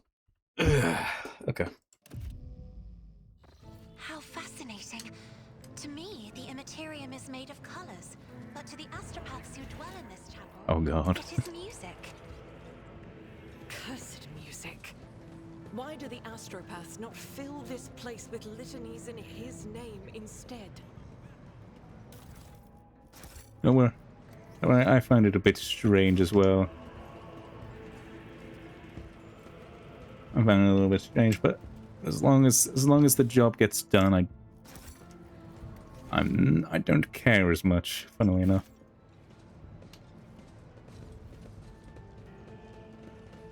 Okay, any more loot around the room?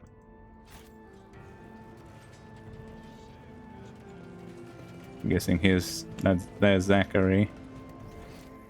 Seems like everything. Sigma. Astropath, Sigma. Let's talk to Zachary first. Completion is first here. The crease navigator's organ repurposed to Choirmaster's needs. Here is a process message. There's converge all over the chapel. Endless stream of symbols fills the paper lines. Zachary! Hello, Zachary. The Choirmaster's voice turns toward you as long to reach him. A chill runs down your spine as if someone were watching you from inside your own being. Ooh, willpower test. You summon your will and drive out the unpleasant sensation. Choirmaster smiles sadly. You swallowed your mind well, Lordship.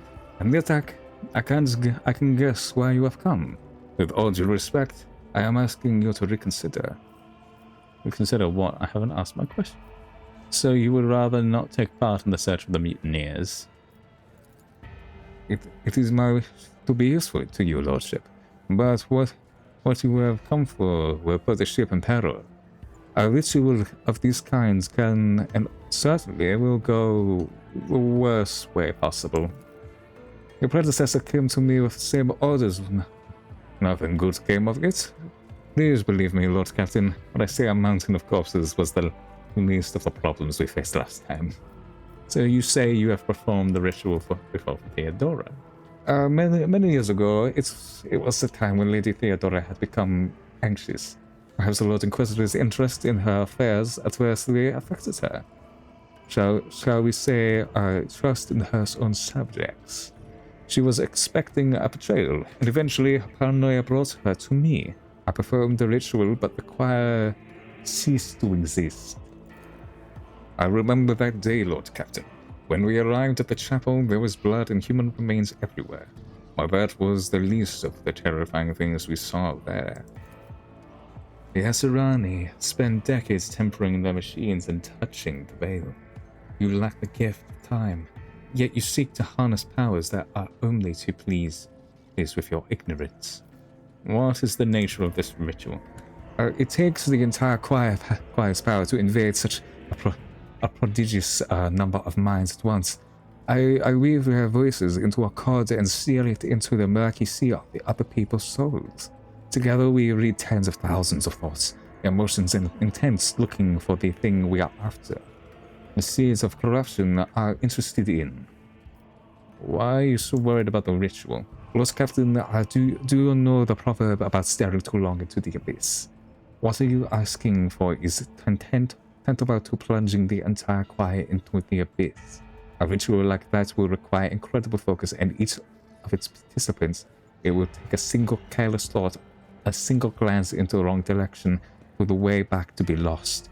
Human minds fusing into one another, vitrifying organs inside still living bodies, perverse fantasies manifesting in the flesh. Nothing will stop the horrors of the warpits from swelling all over the ship in a blink of an eye. And even if I agree, it would be impossible. I would need a second powerful telepath as a defender to shield my mind. The last time my apprentice Adeline did that, she is no longer with us. She was exceptionally talented, rivaling even myself. Now that I know only of one psychic in the entire expanse who is her equal, but he is bound to a service of one of the House Witterscale's planetary governors, and thus unavailable to us, which makes that your dangerous enterprise an impossibility. How bad was it? Worse than you can imagine, your lordship. It only took a fraction of a second lingering inside another man, and for one of the astropaths to lose control of their own. The affliction spread down the chain like fires. No one was spared. The minds of my charges could not withstand the tension. Their consciousness were caught in the vortex of alien thoughts. The unfortunate died at once. As for the rest... Agenta makes the sign of the Aquila. Protect the souls from the stricken and take them under your wing. That your faithful servants may find peace. How did you survive? I managed to send out help and did my best to contain the phantoms on my own before Lady Theodora arrived. I was only the survivor out on the entire choir.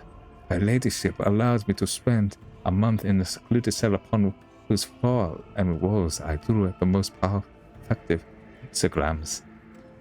I knew. I was crushed, I was broken, and most of all, I was afraid of meeting the same fate as Adeline. And find my other apprentices. An astropath must never be afraid. Your lordship, one who wields the fear, dies, and dooms those all around.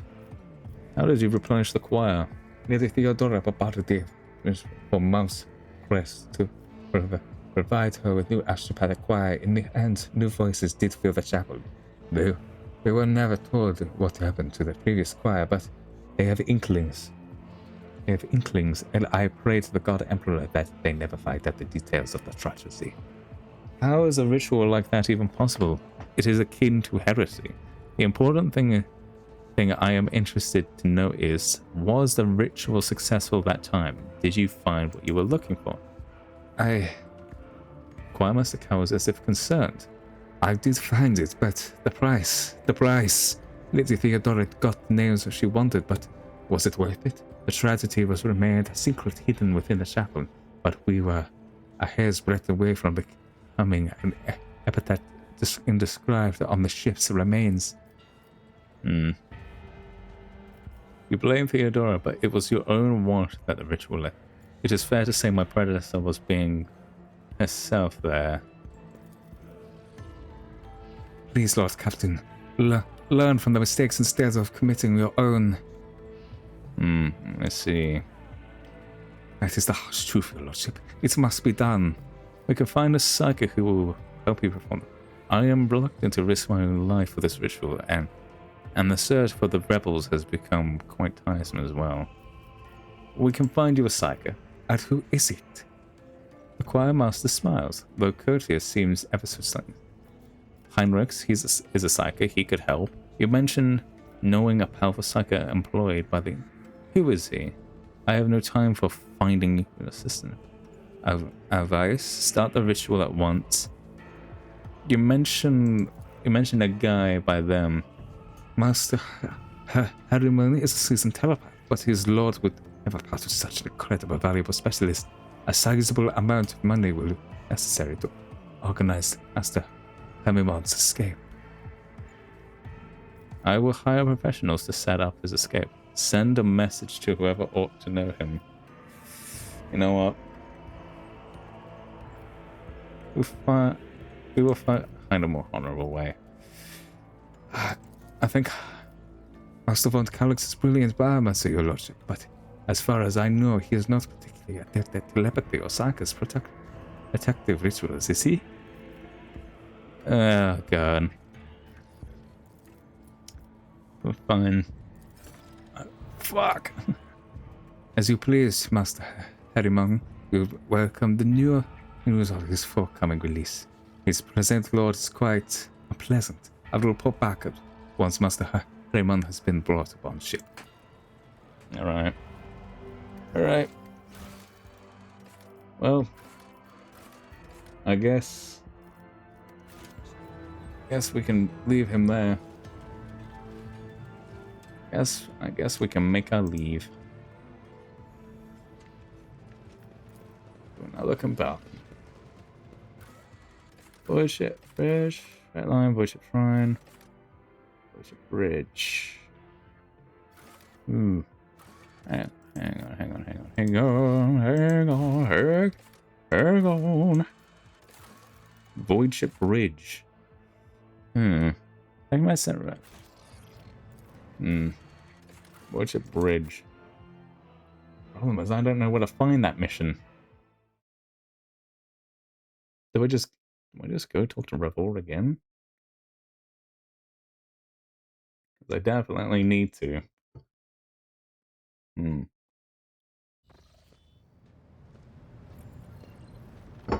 Okay. Oh shit.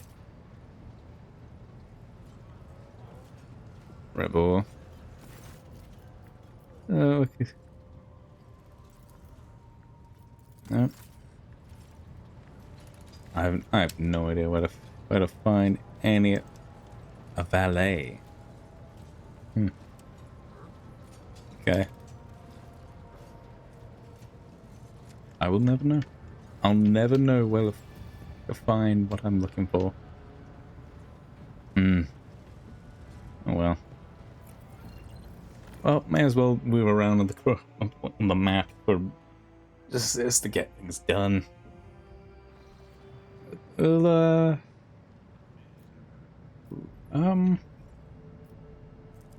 let's move this.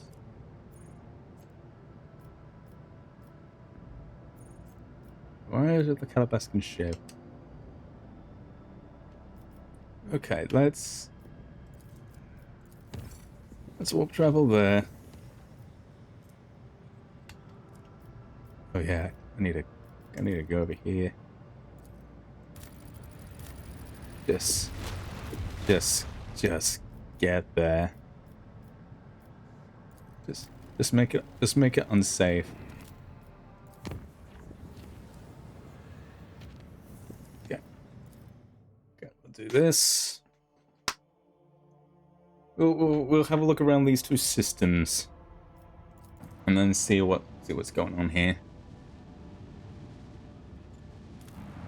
Okay. Scan.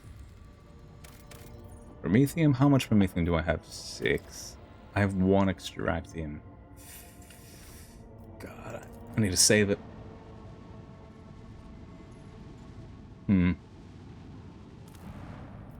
This looks like a dead world.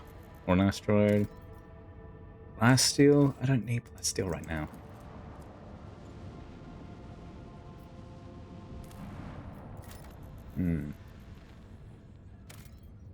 Nothing here. Discovered resources. Extracted resources.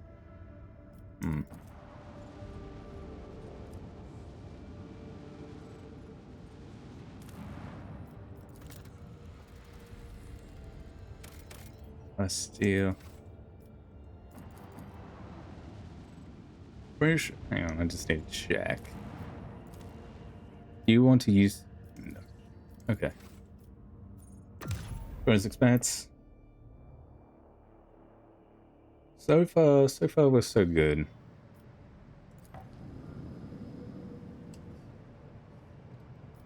Okay, let's bring that down by 1.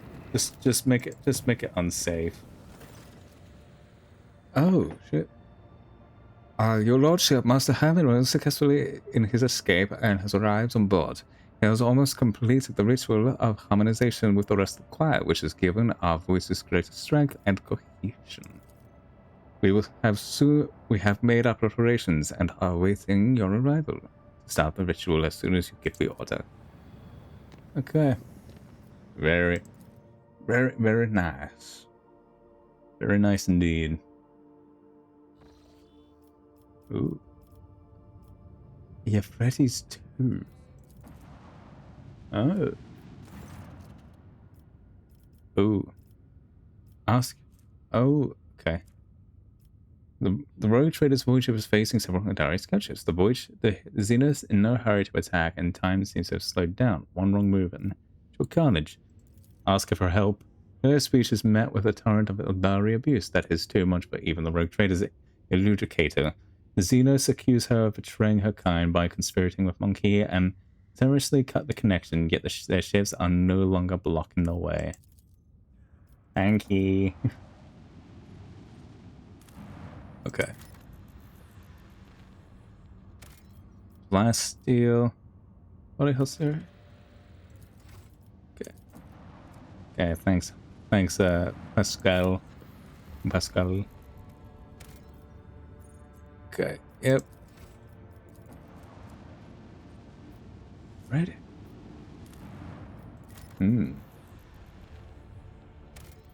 Nothing. Then if right. Ooh, this is the esteemed fort of Freddy's too. It belongs to the explorers of the fleet. They colonized it centuries ago. Fortunately, we do not possess the privilege of landing here. Why can I not go down to the surface of the planet? This world is declared off limits of the laity due to the sacred rites of the machine spirits. Depth's mechanic is being performed on the surface. I am afraid the restriction applies even to you, Lordship. To your Lordship. What kinds of secrets are they hiding? Rumors say that the separately on the sides are calculating their formula of alternate destruction of the secluded tech grips of this world, seeking to confine it to a rigid system of previous unseen weapon primers. Others whisper of their local denizens have dedicated their lives to restoring the ruined divine weapons from the dark age of technology, whose power and technological perfection are so holy that a mere glance from the layman would be affront to the Omnissiah. Who do these exploiters think they are? If they just send them a note directing my... Let us not disturb them. This seems like an important planet, but... Back to the map, because I forgot to do the chart thing. Well, at least we know where they live now. Please. Help. Actually, because